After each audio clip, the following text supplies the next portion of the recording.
Karino so chat lai sibu aina heng live tha ba buka hai mayam kana laige mi laibaro live tha kana wani batai saba hogala kanda nunga kanda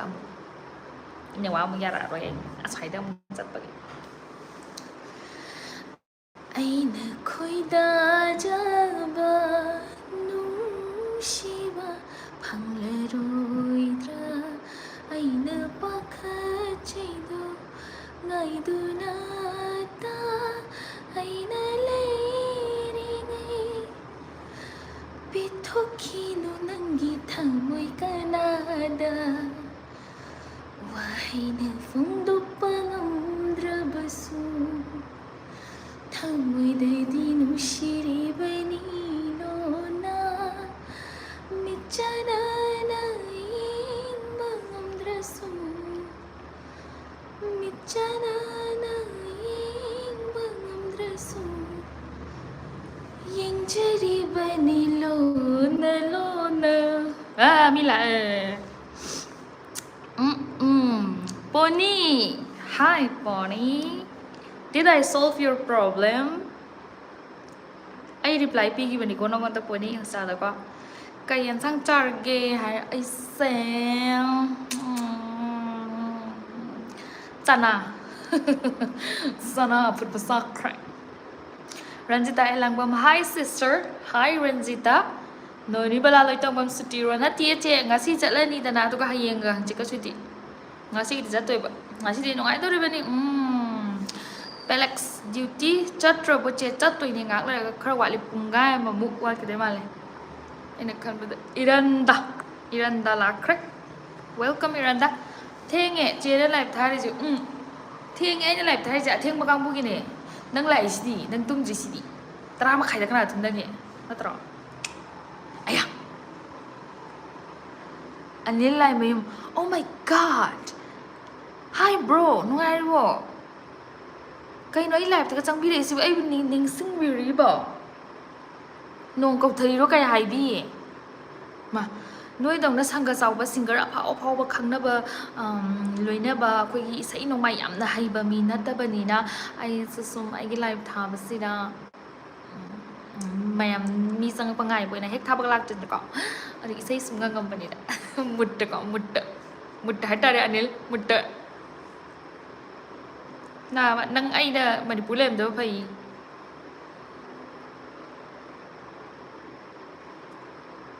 na te dai na sa da noi hotel do loi de ba as nu shi bane da ini ani do lai sang ton curry matel char ge sana sana Bijaya Lakshmi thongam singer loi le hori ko Bijaya Lakshmi ai ngarang lu na ngarang thada male na han do nang ngai bane hai ba du nang lak te hai ba Rio HB oil la osida ibema ai didi chat ka dawre ai lak piya ra roi ya hayeng lake roda hayeng lake hayeng nang off na tabra hayo oyer di lake punsi go be wari khra sa se I am taking a big decision of my life and this needs discussion with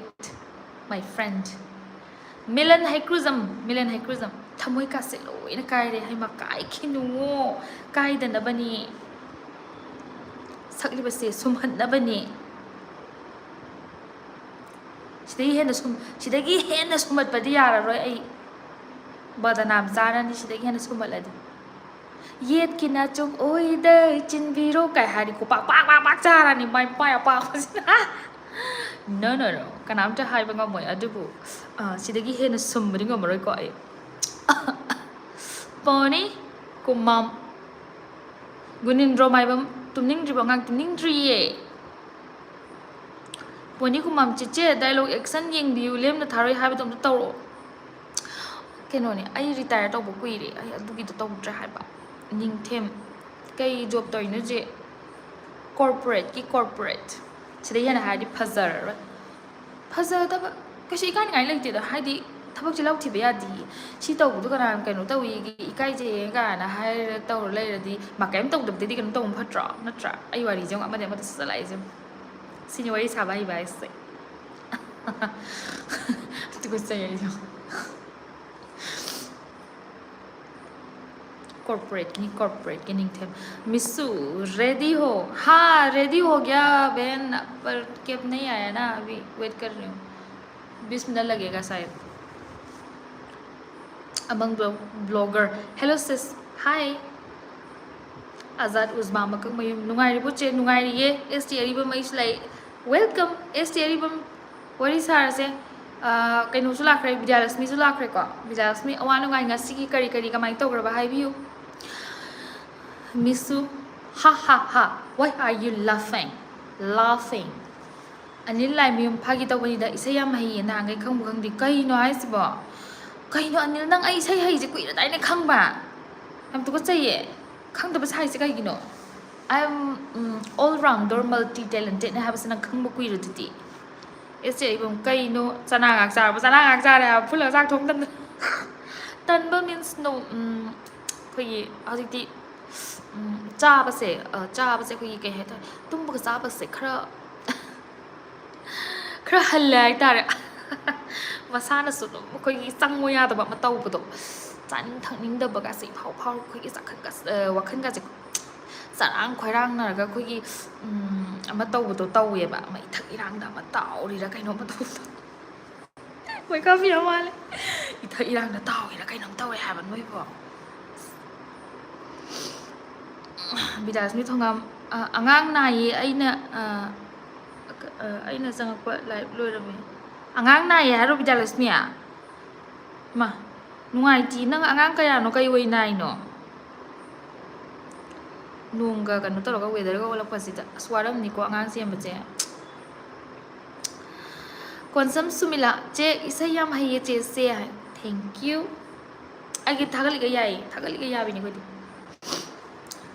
पेलेक्स इसे सक्थरो अदुमाय हाइदि हाइट्रे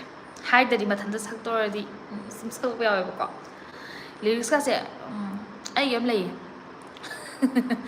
अरान बगांग को ठी confidence लेने गाबदो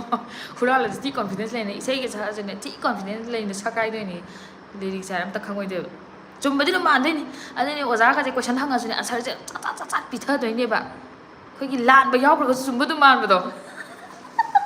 आई confidence तो आई where confidence Rio I हयंगा संडेगा of लाओको आई चले okay लाकने हयंग sure Gita आई गिदी पाबिदे को साउदेदा गीता नंगी करी piggy आई थेंगनदी Aichi गदने थेंगने छि नंग पिरक पाइसिनी मिसु आ पागल मेरा तो जवाब दो अरे कब से दे रही हूँ सुन तो लो कान कहा है तेरा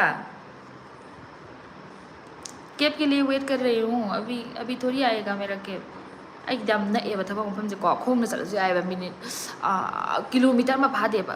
मे बी 600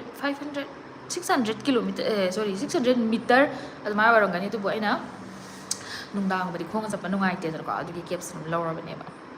अनिल लाइमे आइगी नाचोम नते आइगी नाचोम येते चिनबिरो हाइबने किनजानी ओइगी नाचोम ओ हाइमा अदो आइदी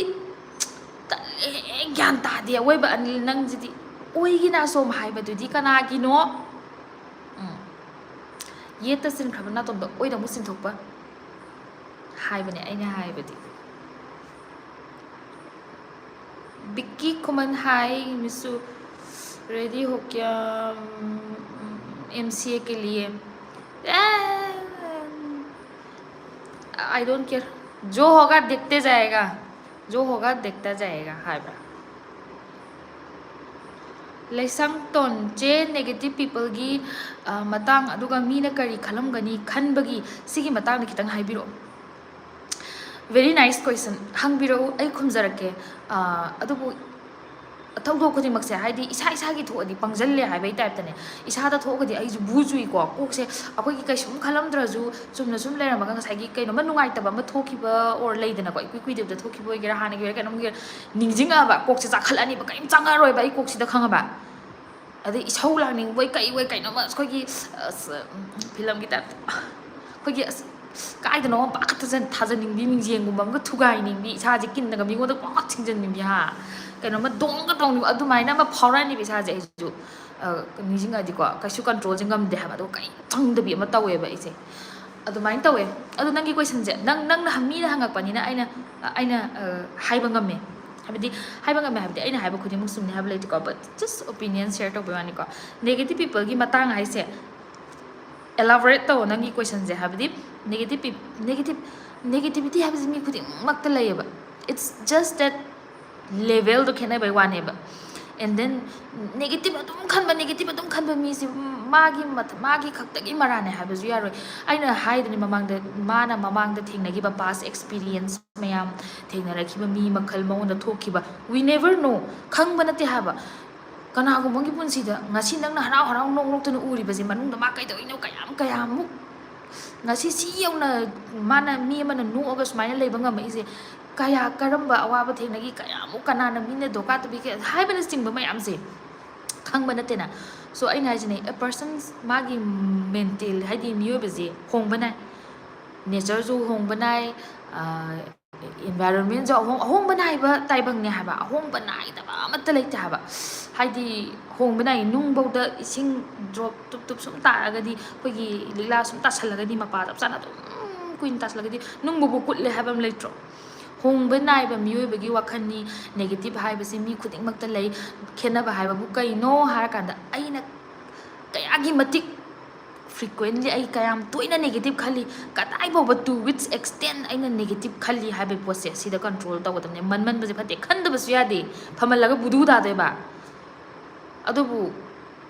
negative hadi yamna kano hadi phataba mi gi matang oiragadi if you are talking about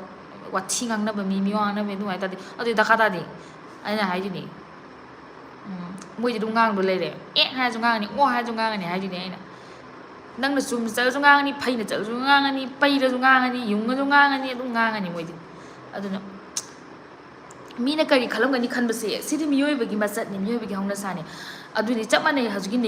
ꯅꯦꯒꯦꯇꯤꯚꯀꯤ ꯍꯥꯏꯗꯣ ꯃꯤꯅ ꯀꯔꯤ ꯈꯜꯂꯝꯒꯅꯤ ꯍꯥꯏꯕꯁꯦ ꯈꯟꯗꯕꯁꯨ ꯌꯥꯗꯦ ꯈꯟꯃꯜꯂꯒꯁꯨ ꯐꯠꯇꯦ ꯃꯤꯅ ꯀꯔꯤ ꯈꯜꯂꯝꯒꯅꯤ ꯍꯥꯏꯕꯗꯨꯅ ꯂꯨꯝꯃꯟꯈꯤꯗꯅ ꯍꯦꯟꯃꯟꯈꯤꯗꯅ ꯑꯩ ꯏꯁꯥꯒꯤ ꯑꯝꯇ ꯈꯜꯂꯔꯣꯏꯗ꯭ꯔꯣ ꯑꯩ ꯏꯁꯥꯒꯤꯗꯨ ꯂꯣꯏ ꯀꯠꯊꯣꯛꯑꯗ꯭ꯔꯣ ꯃꯤ ꯈꯜꯂꯝꯒꯅꯤ ꯍꯥꯏꯕꯗꯨꯗ ꯑꯩ ꯆꯠꯂꯗ꯭ꯔꯣ ꯑꯗꯨꯒ ꯃꯤꯅ ꯀꯔꯤ ꯈꯜꯂꯝꯒꯅꯤ ꯗꯔꯀꯥꯔ ꯇꯥꯗꯦ ꯃꯋꯥ ꯂꯧꯗꯦꯅ ꯁꯥ ꯑꯣꯜꯂꯁꯦ ꯍꯥꯏꯕ꯭ꯔꯣ ꯅ ꯑꯗꯨꯁꯨ ꯅꯠꯇꯦꯕ ꯁꯣ everything in life se kaineba balance neba aduna aina haise mina kari khalamgani haibasida yamna lupsangi tadi aise ware ba hosik example ni koina haise aise ware wa ba wa to kimati ware but aina decision ama logudre aina logudre decision se samaj ndokna ga taba midok mai sa lang ga taba decision ama oireba nangi parents na amana mayamna ngangna ga taba nangbu kayam kui ngangna durigi haima mangasi nangi yang anganam da nongalaga manglana siri lebadi kana khangi kam kan siri ju kham na te haba natra aina haise kayamta aduga adu moina du kanu tawni na khalla leragadi nangi nasagi oiba nungai ga taba decision do mi mayam jigi samaj gi society jigi family gi amagi khallinga da nang lororoi and then kedoroba nang adu mayam dugi tamak nang sacrifice torani ba wabdi kana wani nang wabdu moila yawi gadra yawi roi hangbi gadra hangbi roi adu moina ngang jam nongda pat panati kainu ka emta nongda sang tarak panate nang kanu tawbi nangi nungai ga taba do adu dei du sakadamne adubu amuksu haijine aidi yamna aidi critics ne ko yamna critical aidi oiba condition da yamna criticize tor khanba mine ba aduna amuksu ko haidi balance tawdaba mine kai khalam ga so khanne gyamen ta dabida set pachaba ama piron da setor azu wa da ngang thor azu lambi thoga wi thum sakto patti thile ni daga ta de mine khani ba khantu na ku pak charidra chenin de ke ha natra adune laisang ton nangi question da answer kha sang bi ko ojani na kitang togani ko sawa de and then in land base ne whatever I khangre nangi je Anandi nungai ye MK Arif na thanta lai bro che hoi lai thanta ST Aribam corporate ki thabak se yam why hai kamaina tawge okay another question thank you for the question ST Aribam wada ba thabak laite awaba makhan mana da bai wani ꯁꯣꯝ ꯅꯥꯀꯟꯗꯅ ꯐꯔꯒ ꯁꯣꯝ ꯅꯥꯀꯟꯗꯅ ꯑꯁ ꯑꯩꯈꯣꯏꯒꯤꯗꯤꯅꯦ ꯁꯨꯃꯥꯏꯅ ꯇꯧꯕꯒꯤꯗꯤ ꯅꯨꯡꯉꯥꯏꯌꯦꯕꯀꯣ ꯂꯤꯞ ꯂꯧꯕ ꯈꯣꯠꯄꯒꯤꯗꯤ ꯅꯨꯡꯉꯥꯏꯌꯦꯕ ꯑꯁ ꯇꯣꯂꯣꯞꯀꯤꯗꯤ ꯈꯤꯇꯪ ꯄꯤꯛꯑꯦꯕ ꯑꯗꯨꯒꯅꯦ ꯊꯕꯛ ꯃꯐꯝꯗꯤ ꯌꯥꯝ ꯅꯨꯡꯉꯥꯏꯌꯦꯕ ꯑꯃ ꯍꯥꯏꯕꯗꯤ ꯈꯦꯠꯅꯩꯌꯦꯕ ꯂꯣꯏꯅ ꯋꯥꯗꯕ ꯌꯦꯡꯉꯣ ꯍꯥꯏꯗꯤ ꯏꯁꯥ ꯋꯥꯗꯁꯨ ꯀꯣꯛ ꯃꯊꯥ ꯁꯥꯕ ꯑꯗꯩꯗꯤ ꯅꯨꯡꯉꯥꯏꯕ ꯊꯕꯛ ꯇꯧꯔ ꯌꯨꯝꯗ ꯑꯩ ꯊꯕꯛꯁꯤꯅ ꯃꯔꯝ ꯑꯣꯏꯔꯒ ꯌꯨꯝꯗ ꯃꯊꯥ ꯁꯥꯕ ꯂꯣꯏꯅꯃꯛꯅꯦꯕ ꯁꯤꯗꯤ ꯃꯤ ꯈꯨꯗꯤꯡꯃꯛꯀꯤ ꯁꯤꯃ ꯅꯨꯡꯉꯥꯏꯔꯦ ꯍꯥꯏꯕ ꯀꯅꯥꯅ ꯑꯩ ꯁꯨꯝ ꯐꯝ ꯂꯩꯔꯒ ꯇꯨꯝ ꯂꯩꯔꯒ ꯀꯨꯁꯤ ꯇꯧꯔꯒ ꯑꯩ ꯇꯣꯂꯣꯞ ꯆꯥꯒꯦꯗꯤ ꯀꯃꯥꯏꯅ ꯌꯥꯅꯤ ꯅꯠꯇ꯭ꯔꯥ ꯀꯣꯔꯄꯣꯔꯦꯠꯀꯤ ꯊꯕꯛ ꯈꯛꯇ ꯅꯠꯇꯦ ꯂꯣꯏꯅꯃꯛ ꯋꯥꯏ ꯆꯤꯜꯍꯥꯎ ꯊꯤꯔꯒꯗꯤ ꯑꯃꯨꯛ ꯍꯦꯟꯅ ꯋꯥꯅꯤ ꯆꯤꯜꯍꯥꯎ ꯊꯤꯔꯒ ꯀꯔꯤꯝ ꯇꯧꯗꯕꯕꯨꯗꯤ ꯀꯩꯅꯣꯝ ꯇꯧꯕꯅ ꯐꯩꯕ ꯀꯔꯤꯝ ꯇꯧꯗꯕꯤꯗꯁꯨ ꯋꯥꯕ ꯀꯩꯅꯣꯝ ꯇꯧꯔꯒꯁꯨ ꯇꯣꯂꯣꯞ ꯐꯪꯉꯒ ꯋꯥꯕ ꯇꯣꯂꯣꯞ ꯐꯪꯉꯒ ꯋꯥꯕ ꯐꯠꯇ꯭ꯔꯣ ꯅꯠꯇ꯭ꯔꯥ ꯑꯩꯅ ꯍꯥꯏꯁꯦ ꯑꯗꯨꯗꯤ ꯋꯥꯕ ꯍꯥꯏꯁꯦ ꯑꯗꯨꯅꯦ ꯑꯗꯨꯒꯗꯤ ꯈ꯭ꯋꯥꯏ ꯃꯔꯨ ꯑꯣꯏꯅ ꯑꯩꯈꯣꯏꯅ ꯌꯦꯡꯒꯗꯕꯁꯦ ꯀꯩꯅꯣ ꯍꯥꯏꯔꯀꯥꯟꯗ ꯑꯩꯈꯣꯏꯒꯤ ꯋꯥꯔꯛ ꯀꯜꯆꯔ ꯑꯦꯟꯚꯥꯏꯔꯣꯟꯃꯦꯟꯁꯦ ꯑꯩꯈꯣꯏꯒꯤ ꯋꯥꯔꯀꯤꯡ ꯑꯦꯟꯚꯥꯏꯔꯣꯟꯃꯦꯟꯁꯦ ꯇꯣꯛꯁꯤꯛ ꯑꯗꯨꯛꯀꯤ ꯃꯇꯤꯛ ꯑꯣꯏꯕ꯭ꯔꯥ ꯌꯥꯝꯅ ꯑꯩꯈꯣꯏꯒꯤ ꯄꯣꯂꯤꯇꯤꯛꯁꯇ ꯂꯨꯞꯁꯟꯕ ꯄꯣꯂꯤꯇꯤꯛꯁ ꯂꯩꯇꯕ ꯃꯐꯝ ꯂꯩꯇꯦꯀꯣ ꯁ꯭ꯀꯨꯜꯗ ꯑꯣꯏꯒꯦꯔꯥ ꯑꯃꯗ ꯑꯣꯏꯒꯦꯔꯥ ꯄ꯭ꯔꯥꯏꯚꯦꯠꯀꯤ ꯑꯅꯝꯕꯅ ꯂꯣꯏꯅ ꯒꯚꯔꯟꯃꯦꯟꯒꯤꯗꯕꯨ ꯑꯗꯨꯝ ꯂꯩꯔꯤꯁꯤꯅꯦꯕ ꯁꯤꯗ ꯑꯩꯈꯣꯏꯅ ꯀꯌꯥꯝ ꯑꯩꯈꯣꯏ ꯏꯟꯚꯣꯜꯕ ꯑꯣꯏꯁꯟꯗꯕꯤꯗ ꯑꯩꯈꯣꯏꯒꯤ ꯅꯪ ꯇꯧꯒꯗꯕ ꯅꯊꯧ ꯇꯧꯔꯣ ꯍꯜꯂꯣ ꯅꯪ ꯇꯣꯂꯣꯞ ꯐꯪꯉ ꯂꯣꯏꯔꯦ ꯅꯠꯇ꯭ꯔꯥ ꯅꯤꯌꯣꯝ ꯀꯥꯏꯕꯤꯔꯨꯔꯅꯨ ꯑꯗꯨꯅꯦ ꯑꯗꯣ ꯅꯪꯒꯤ ꯃꯐꯝꯁꯦ ꯅꯨꯡꯉꯥꯏꯕ ꯍꯥꯏꯕ ꯑꯃ ꯆꯪꯉꯦꯕ ꯅꯨꯡꯉꯥꯏꯕ ꯃꯇꯂꯕ ꯑꯩꯒꯤ ꯐ꯭ꯔꯦꯟꯁꯤꯡꯒ ꯇꯣꯠꯅ ꯇꯤꯟꯅꯔꯒ ꯅꯨꯡꯉꯥꯏꯅ ꯍꯔꯥꯎꯅ ꯑꯦꯟꯖꯣꯏ ꯇꯧꯕ ꯅꯪꯅ ꯇꯧꯔꯤꯕ ꯊꯕꯛꯇꯣ ꯅꯪ ꯌꯨ ꯁꯨꯠ ꯂꯞ ꯇꯧꯕ ꯑꯃ ꯗꯔꯀꯥꯔ ꯇꯥꯏ ꯍꯥꯏꯕ ꯑꯩꯅ ꯍꯥꯏꯁꯦ ꯀꯩ ꯍꯥꯏꯅꯤ ꯂꯞ ꯅꯨꯡꯁꯤꯗꯕ ꯁꯨꯡꯌꯥ ꯌꯥꯗꯦꯕ ꯅꯪꯒꯤ ꯊꯕꯛꯇꯣ ꯅꯪꯅ ꯅꯨꯡꯁꯤꯗ꯭ꯔꯒꯗꯤ ꯅꯪ ꯑꯦꯟꯖꯣꯏ ꯇꯧꯕ ꯉꯝꯃꯔꯣꯏꯕ ꯑꯋꯥꯕ ꯃꯌꯥꯝ ꯑꯃ ꯂꯥꯈꯥ ꯑꯃ ꯂꯥꯛꯁꯅꯨ ꯑꯃ ꯑꯅꯤ ꯂꯧꯈꯠꯂꯀꯥꯟꯗ ꯅꯪ ꯅꯨꯡꯉꯥꯏꯊꯣꯛꯅꯕ ꯍꯣꯠꯅꯒꯗꯕꯅꯦꯕ ꯑꯩ ꯁꯤ ꯇꯧꯕꯩꯅꯤꯀꯣ ꯑꯩ ꯁꯤ ꯇꯧꯔꯝꯗ꯭ꯔꯒꯗꯤ ꯑꯩ ꯋꯥꯏꯅ ꯇꯧꯊꯣꯛꯑꯅꯤ ꯊꯕꯛ ꯐꯪꯗꯕꯒꯤ ꯑꯋꯥꯕꯗꯨꯅ ꯍꯦꯟꯅ ꯋꯥꯔꯅꯤ ꯅꯠꯇ꯭ꯔꯥ ꯑꯩ ꯁꯤ ꯇꯧꯔꯝꯕꯒꯤꯅꯤꯀꯣ ꯉꯁꯤ ꯑꯩꯅ ꯁꯤ ꯄꯤꯕ ꯉꯝꯃꯤꯁꯦ ꯁꯤ ꯍꯨꯟꯕ ꯉꯝꯃꯤꯁꯦ ꯑꯩ ꯃꯔꯨꯞ ꯃꯆꯥ ꯌꯥꯎ ꯉꯝꯃꯤꯁꯦ ꯋꯥꯔꯤꯕꯨꯕ ꯁꯤꯃ ꯆꯥꯅꯤꯡꯕ ꯃꯇꯝꯗ ꯁꯤꯃ ꯂꯩ ꯉꯝꯃꯤꯁꯦ ꯍꯥꯏꯕꯒꯤ ꯄꯣꯠꯇꯣ ꯑꯗꯨ ꯈꯜꯂꯀꯥꯟꯗ ꯀꯩꯅꯣ ꯇꯧꯒꯗꯕꯅꯦꯕ ꯌꯨꯝ ꯎꯗ ꯀꯨꯏꯔꯦ ꯁꯤꯁꯇꯔ ꯁꯛꯁꯨ ꯌꯥꯝ ꯐꯖꯊꯣꯛꯑꯝꯃꯦ ꯑꯗꯨꯃꯥꯏꯅ ꯍꯥꯏꯔꯗꯤ ꯑꯩ ꯍꯦꯟꯖꯜꯂꯛꯑꯅꯤ ꯊꯦꯡꯛ ꯌꯨ ꯃꯤꯂꯟ ꯍꯩꯀ꯭ꯔꯨꯖꯝ ꯊꯃꯣꯏꯅ ꯈꯣꯏꯗꯥꯕ ꯍꯥꯏꯕꯗꯤ ꯅꯨꯄꯥꯒ ꯂꯩꯔꯝꯗꯧ ꯃꯥꯜꯂꯤ ꯏꯁꯩꯅꯦ ꯏꯁꯩꯅꯦ ꯑꯩꯕꯨ ꯍꯧꯖꯤꯛꯄꯨ ꯅꯨꯄꯥ ꯈꯤꯔꯦ ꯌꯥꯔꯦ ꯑꯩ ꯑꯣꯛꯑꯦ ꯄꯥꯝꯖꯗ꯭ꯔꯦ ꯑꯩ ꯅꯨꯄꯥꯒ ꯑꯃꯇ ꯑꯩ ꯄꯥꯝꯖꯗ꯭ꯔꯦ I'm not going to ꯌꯥꯔꯦ ꯇꯣꯛꯑꯁꯤ ꯁꯤ ꯋꯥꯔꯤꯁꯦ ꯑꯣꯀꯦ ꯅꯥꯎꯕꯤ ꯊꯣꯛꯆꯣꯝ ꯀꯥꯏꯗ ꯂꯩꯒꯦ ꯃꯣꯇꯤ ꯅꯪ ꯅꯥꯎꯕꯤ ꯀꯅꯥꯅꯣ ꯅꯪ Do you know me ꯑꯩ ꯕꯦꯡꯒ꯭ꯂꯣꯔꯗ ꯂꯩꯌꯦ ꯇꯣꯝꯕ ꯉꯣꯝ ꯑꯩ ꯂꯥꯛꯑꯦꯀꯣ ꯍꯥꯏ ꯇꯣꯝꯕ ꯅꯪ ꯀꯩꯅꯣ ꯇꯥꯏꯄꯤꯡ ꯀꯟꯅ ꯇꯧꯍꯧꯗꯥꯏꯅꯦ ꯏꯟꯁꯇꯥꯗ ꯑꯩ ꯅꯪ ꯂꯥꯏꯚ ꯊꯥꯔꯛꯑꯣꯏꯕꯩ ꯊꯥꯔꯛꯑꯕꯅꯤꯀꯣ ꯇꯣꯝꯕꯗ ꯈꯔ ꯏꯝꯄꯣꯔꯇꯦꯟꯁ ꯄꯤꯗꯕ ꯌꯥꯗꯦ ꯕꯤꯀꯣꯁ ꯇꯣꯝꯕ is the moderator of this life ꯇꯣꯝꯕꯁꯦ ꯑꯩꯈꯣꯏꯒꯤ ꯀꯩꯅꯣꯅꯦꯕ ꯑꯩꯒꯤ ꯆꯦꯅꯦꯜꯒꯤ ꯁꯦꯀ꯭ꯌꯨꯔꯤꯇꯤ ꯑꯣꯏꯅ ꯑꯩꯅ ꯍꯥꯞꯄꯤꯔꯕꯅꯤ ꯃꯥ ꯄꯨꯔꯟ ꯚꯠꯇꯔꯥꯏ ꯍꯦꯜꯂꯣ ꯋꯥꯔꯤꯌꯨꯝ ꯀꯣꯃꯦꯟ ꯄꯥꯗꯤꯀꯣ ꯄꯥꯔꯤꯁꯤꯗꯤ ꯇꯣꯝꯕ ꯑꯃ ꯎꯁ ꯔꯤꯄ꯭ꯂꯥꯏꯒ ꯄꯥꯔꯛꯇꯦ ꯅꯣ ꯍꯥꯏꯕꯗꯤꯀꯣ ꯑꯩꯅ ꯍꯥꯏꯔꯤꯗꯣ ꯀꯩꯅꯣꯅꯦꯕ ꯃꯣꯏꯅ ꯍꯪꯉꯛꯏꯕ ꯀꯣꯏꯁꯟꯗꯣ ꯑꯩꯈꯣꯏ ꯃꯌꯥꯝꯒꯤ ꯂꯣꯏꯅꯃꯛ ꯀꯥꯟꯅꯃꯤꯟꯅꯕ ꯅꯠꯇ꯭ꯔꯥ ꯑꯩ ꯃꯣꯠ ꯐꯣꯡꯗꯣꯛꯏꯗோ ꯀꯩꯅꯣꯝꯇ ꯑꯣꯏꯔꯒꯁꯨ ꯍꯥꯏꯗꯤ ꯋꯥꯈꯜꯂꯣꯟ ꯁꯦꯌꯔ ꯇꯧꯅꯕ ꯍꯥꯏꯁꯦ ꯅꯪꯅ ꯈꯜꯂꯨꯗꯕ ꯑꯃ ꯂꯥꯛꯀꯗꯣꯏꯅꯤ ꯑꯩꯅ ꯈꯜꯂꯨꯗꯕ ꯑꯃ ꯅꯪ ꯂꯥꯛꯀꯗꯣꯏꯅꯤ ꯑꯩꯅ ꯍꯩꯇꯕ ꯑꯃ ꯅꯪ ꯍꯩꯔꯝꯗꯣꯏꯅꯤ ꯋꯥꯔꯤꯕꯨꯕꯀꯣ ꯑꯗꯨ ꯈꯨꯝꯅꯕ ꯍꯣꯠꯅꯕꯗ ꯈꯤꯇꯪ ꯁꯥꯡꯅ ꯆꯪꯈꯤꯕꯒꯤꯅꯤ ꯂꯣꯏꯔꯒ ꯑꯗꯨꯝ ꯄꯥꯔꯛꯀꯅꯤ ꯁꯥꯎꯕ ꯌꯥꯗꯦ ꯕꯤꯗꯥꯁꯃꯤ ꯊꯣꯡꯉꯥꯝ ꯑꯉꯥꯡ ꯑꯃꯈꯛꯇ ꯉꯥꯏꯔꯤ 14 months ꯁꯨꯗ ꯉꯥꯏꯔꯤꯌꯦ ꯃꯁꯥ ꯁꯥꯒꯠꯂꯒ ꯁꯤꯖꯔ ꯇꯧꯔꯤꯕ ꯏꯃꯩ ꯑꯗꯨꯗꯤ ꯁꯤꯖꯔ ꯇꯧꯕꯗꯤ ꯐꯖꯅ ꯀꯩꯅꯣ ꯇꯧꯍꯧꯗ꯭ꯔꯒꯗꯤꯀꯣ ꯃꯇꯨꯡꯗ ꯇꯧꯔꯛꯄ ꯌꯥꯕꯒꯤ ꯆꯥꯟꯁꯇꯤ ꯌꯥꯝ ꯋꯥꯡꯉꯦꯕ ꯁꯤꯖꯔꯁꯦ ꯀꯩꯅꯣꯗꯣ ꯌꯥꯡ ꯆꯤꯡꯕꯗꯣ ꯅꯠꯇ꯭ꯔꯥ ꯑꯁ ꯃꯊꯥ ꯁꯥꯔꯝꯒꯅꯤꯕꯣ ꯅꯪ ꯅꯨꯡꯉꯥꯏꯇꯦ ꯑꯗꯨꯕꯨ ꯀꯩꯅꯣ ꯍꯤꯗꯥꯛ ꯂꯥꯡꯊꯛ ꯆꯥꯔꯒ ꯀꯩꯅꯣ ꯌꯦꯡꯉꯤꯕ ꯅꯠꯇ꯭ꯔꯣ ꯗꯣꯛꯇꯔ ꯀꯩꯀꯥꯗꯤ ꯌꯦꯡꯕ꯭ꯔꯥ ꯅꯠꯇ꯭ꯔꯒ ꯌꯨꯝꯗ ꯑꯗꯨꯝ ꯇꯧꯕ꯭ꯔꯥ ꯇ꯭ꯔꯤꯠꯃꯦꯟ ꯀꯃꯥꯏꯅ ꯇꯧꯔꯤꯅꯣ ꯈꯔ ꯐꯔꯕ ꯕꯤꯗ꯭ꯌꯥꯂꯛꯁꯃꯤ ꯐꯖꯅ ꯀꯩꯅꯣ ꯇꯧꯕꯤꯍꯧꯗ꯭ꯔꯗꯤꯀꯣ ꯁꯤꯖꯔ ꯑꯃꯨꯛꯇꯪ ꯂꯩꯈꯤꯕꯁꯦ ꯕꯦꯔꯥ ꯇꯧꯋꯦꯕꯀꯣꯅ ꯀꯣꯟꯁꯝ ꯁꯨꯃꯤꯂꯥ ꯆꯦꯁꯦ ꯍꯋꯥꯏ ꯑꯣꯏꯅ ꯆꯥꯔ ꯃꯥꯜꯂꯦ ꯆꯥꯛꯀ ꯆꯥꯗ꯭ꯔꯕ ꯃꯥꯜꯂꯦ ꯍꯣꯏ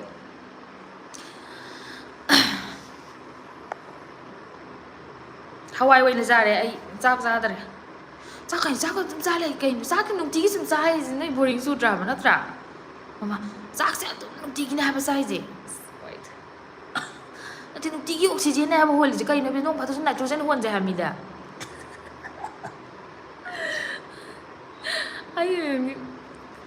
ꯑꯩ ꯏꯃꯥꯟꯅꯕꯤ ꯑꯅꯤ ꯑꯍꯨꯝ ꯇꯧꯔꯒꯅꯦ ꯌꯥ ꯈꯤꯒꯠꯄꯗ ꯑꯩ ꯂꯣꯏꯔꯕꯅꯤ ꯍꯧꯖꯤꯛꯇꯤ ꯁ꯭ꯀꯨꯜ ꯀꯥꯕꯩ ꯇꯥꯏꯞꯇ ꯀꯟꯅ ꯀꯥꯈꯠꯂꯛꯏ ꯅꯨꯡꯉꯥꯏ ꯂꯝꯕꯥ ꯂꯩꯈꯤꯕꯁꯦ ꯏꯃꯥꯟꯅꯕꯤ ꯄꯥꯅꯕ ꯑꯩꯈꯣꯏ ꯑꯍꯨꯝ ꯃꯄꯥ ꯌꯥꯝ ꯆꯥꯅ ꯖꯨꯔꯥ ꯄꯥꯈ꯭ꯔꯦꯕꯀꯣ ꯑꯩꯈꯣꯏꯒꯤ 3 Idiots ꯇꯥꯏꯞꯇ kay pula phaminarani ko maram ka chulai ta ju smaina kaino akoi trainer na lari ka kai haidi lari ka kai surprise ku na kai ta I do ta ka sum haina dra ju ne smaina on thok ko da masak khoi sak ching ji yeng na da pak nok nok ring bo do amana nok hor ga maram su ka khang dis ka yeng nok bo do ak nok bo da si re ha ba azu wakhan ji khara saka ji tang na ha oi thorok bo do khan zai nungai bo do kadoni thabu chakani itom da ho itom le jung ga mi ko ngam be ti le ngam mi itom le jung ga mi kong na jung ga mi kong na da jung ga mi ai gi khwai da gi atele na ma jo har ke ai gi khwai da gi na te not khwai da gi tele na ma jo har ke mi gi vibe se match to ngam me ba you give me angry vibe I can give you angry vibe you give me attitude I can give you the same attitude or even worst hena people you give me ego I will double it ai gi kano se personality je I want to yam tina jolly or ba chill or ba I can be hena na want to oi manin hena nice oi bi ni hena gam to ni ego tawra ba ego dum phangani ai mi vibe se su ga smai to ga yam mi se ta bi da wa ga ba ko ki yam hai tu sa ba adum hai tu dum sa jala ni ai je dum okay par ge ko ani lai mi ga malem sana ga hange kai de lege sister Bangalore de lai ko ibe thongram tum dari bo ibe ani ba se da bo United Stars sis chakchar bo sing answer say yam awkward way han jan khum ba so chare hairage Says Asmir, hi sister, I changi welcome Asmir. Esteri bam I say future ki sum khaling ai the present je nungai bam sukang khangre kamai no overcome tau de no nangi opinion habiro. Esti aribam ai kenam hai ke ba future ki se khandi khalo to nang hai lali enjoy nang hai lali hai je ai se isana ju nang hai je ai ju amum tau bagini mi ni na ko mi ni na khaga loi tang noranga ni tau bani ai jam su ya gagak palli ne no wanda hai mat adu ba hauji ne ai na kanna ai gi keno se ai gi kok se hai tai hauji ai wanda kanna khali ai gi moto je hingbagi moto je kai na kan be rich be wild sine ai na hai je enjoy adubu si yaudadi enjoy do yade si leira kanda hojikti leidana si katangna izat piri have nati ko si leira kanda is tawi si leira kanda marup thui si leira kanda punchi ngai si leira kanda watte adina si di wat pa deba be rich and be wild enjoy take every decision nang nasage apamba decision long nang gi nungai na tau get wild enjoy with your friends nok to lang to but then serious oi matang di oi ko aduga di paisa ju talu once paisa ba ba pai na ba hona ba da kidan ka thok pam ri jangi ko adu ka thok pagi process ta ko gi awa ba ngak ai thabak chale nukti gi su tu ga ai thabak se talle to ni khalak chalo hai ba na ta ba nang se dam chali si na ai he nungai do ni ko khal kan da ai si chala ga horen imana bim ta ju pula ga wari sa nga ta ju nok tho ga ngai na chalo hai ba thabak to thabak ki di hosi thabak phang ba yam ware ko asi thabak si bu kanan tawi ge ga na tu tho ga na amon taw bu yam ware paisa pi rage namja rage kai ha ju thabak je ta phang dri ko jikti ti na lu re du na ne lari hai ba mi na masing sum yam khala I thabak phang da ba ju sum yam khala I adai di khoi gi wari bu vacancy ani lai bada laktoi mi di kaya no bali sing manga mung ne ma laktoi je adu mai la re 2:5000 gi kai no da lai re ha ba pot to adu du na kai no ado thabak amadi to sen thok ba ba amadi to thabak ha office ka ba ka ta nang ngam ja ba nang na sana ja ba sen thok ba ba am to and then tungjalu money management haidi sen dam di loi hai ni ko anam bana du manage to jo hai ta di rich way rồi manage to kana da ba hai masa kok thoro oi da ba pot ta paisa to thada ga nu nang invest to ma pham ju cha ba lai di mani bu ri lai te edo yam risky ju invest to ga je khang de ko invest to ya ma pham cha ba lai di masa kok thoro ba ya ba lai di to ro adigi di nang keno to ro asset hai di property gum ba kai gum ba da invest to ro hai di liability oi ba nang car gum ba kari gum arang arak ta manghal lanu simangai kai no punji gi hingbagi management tarika bi simangai kai no STB kasu khalu no imo be rich and be wild hai je lower raban aji dream enough ꯑꯩꯅ ꯍꯥꯏꯔꯤꯕ ꯇꯣꯄꯤꯛꯁꯤꯒ ꯌꯥꯝ ꯊꯤ ꯆꯥꯅꯕ ꯃꯃꯤꯡ ꯑꯃ ꯂꯥꯛꯑꯦ ꯁꯤꯗꯩꯁꯤꯗ user name ꯑꯃ ꯗ꯭ꯔꯤꯝ ꯏꯠ ꯑꯣꯐ. ꯍꯥꯏ ꯗ꯭ꯔꯤꯝ ꯏꯠ ꯑꯣꯐ ꯆꯥꯛ ꯆꯥꯔꯕꯣ? ꯆꯥꯔꯦ. ꯕꯤꯀ꯭ꯔꯝꯖꯤꯠ ꯍꯥꯏ ꯁꯤꯁ ꯇꯥꯕ꯭ꯔꯣ? ꯇꯥꯏꯌꯦ ꯇꯥꯏꯌꯦ ꯍꯥꯏ. ꯑꯩ ꯋꯥ ꯉꯥꯡꯉꯦ ꯀꯃꯦꯟ ꯕꯥꯔꯛꯇꯤ ꯑꯃꯨꯛ ꯍꯥꯏꯔꯅꯤ ꯁꯥꯎꯒꯅꯨꯀꯣ. ꯃꯣꯡ Lotha hello Lotha, are you from Nagaland? Are you Naga? Because I know a few Lotha here. AK Maitai, right? Yes, Maitai. But human. Whatever community I am, Maitai by community, human by heart. Human ni human, miyoy ba ni? Maitai, Pangan, Kuki, Kabui, Nungbi, Adu, Mayang, to holo na. Miyoy ba ni, miyoy ba? Ay miyoy ba ni khalaga wari saro. Nang adune khala saragadi gagak pala ni. Khomram Sarika, tabak chatrabo ngasi di chattoyne. Ngatang layraga chattoyne. Nungaitro sumai wari batai sabase. Nungaitro. Mingonda saise life coach ko oirjun hangdi. Mingonda haibdi yam hai. Noi sumai wari sanaraga jo ingonda koksu nungaibsu hele. ꯑꯗꯒꯤꯗꯤ ꯅꯣꯏꯅꯒ ꯑꯗꯨꯃꯥꯏꯅꯒ ꯍꯪꯉꯛꯏꯗꯣ ꯍꯥꯏꯗꯤ ꯑꯩꯒꯤ ꯑꯣꯄꯤꯅꯤꯌꯟꯗꯣ value ꯇꯧꯋꯦ ꯍꯥꯏꯅꯦꯕ ꯑꯩ ꯍꯔꯥꯎꯁꯨ ꯍꯔꯥꯎꯋꯦ ꯑꯥꯏ M glade ꯀꯣ ꯋꯥꯊꯤ ꯋꯥꯔꯦꯝ ꯁꯨꯝ ꯉꯥꯡꯅꯔꯒ ꯏꯔꯥꯡ ꯇꯧꯅꯔ ꯂꯩꯔꯒ ꯀꯩꯗꯧꯗꯣꯏꯅꯣ ꯑꯩꯒꯤ ꯚꯤꯗꯤꯑꯣ ꯌꯦꯡꯕ ꯀꯩꯅꯣ ꯚ꯭ꯌꯨꯋꯔꯒꯩꯒ ꯏꯔꯥꯡ ꯇꯧꯅꯔ ꯂꯩꯔꯒ ꯅꯣꯏꯗ ꯑꯩꯅ ꯀꯦꯠꯁꯤꯟꯅꯔꯒ ꯈꯣꯟ ꯁꯦꯝꯖꯤꯟꯅꯔꯒ ꯊꯦꯛꯆꯤꯟꯅꯔꯒ ꯅꯧꯁꯤꯟꯅꯔꯒ ꯑꯩꯅ ꯀꯦꯠꯁꯟꯅꯔꯒ ꯀꯩꯗꯧꯗꯣꯏꯅꯣ